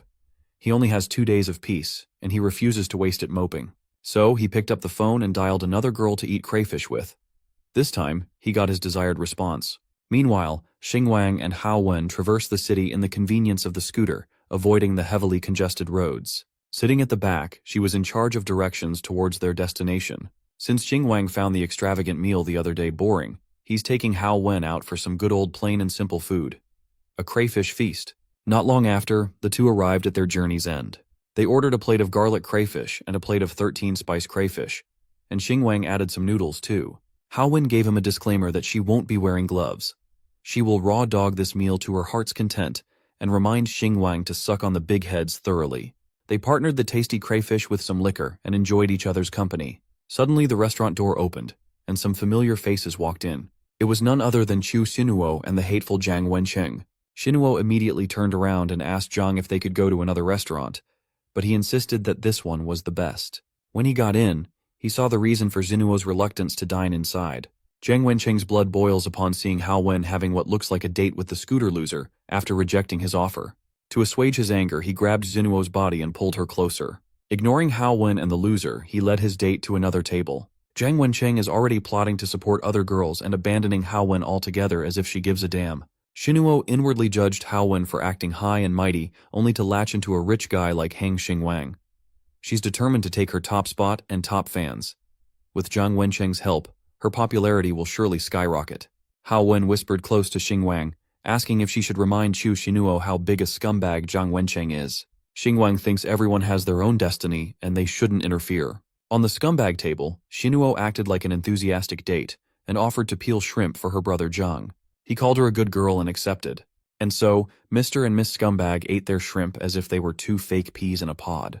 Before Zhang Wencheng could swallow the first bite, an all too familiar voice yelling at him made his blood run cold, almost making him choke on the shrimp.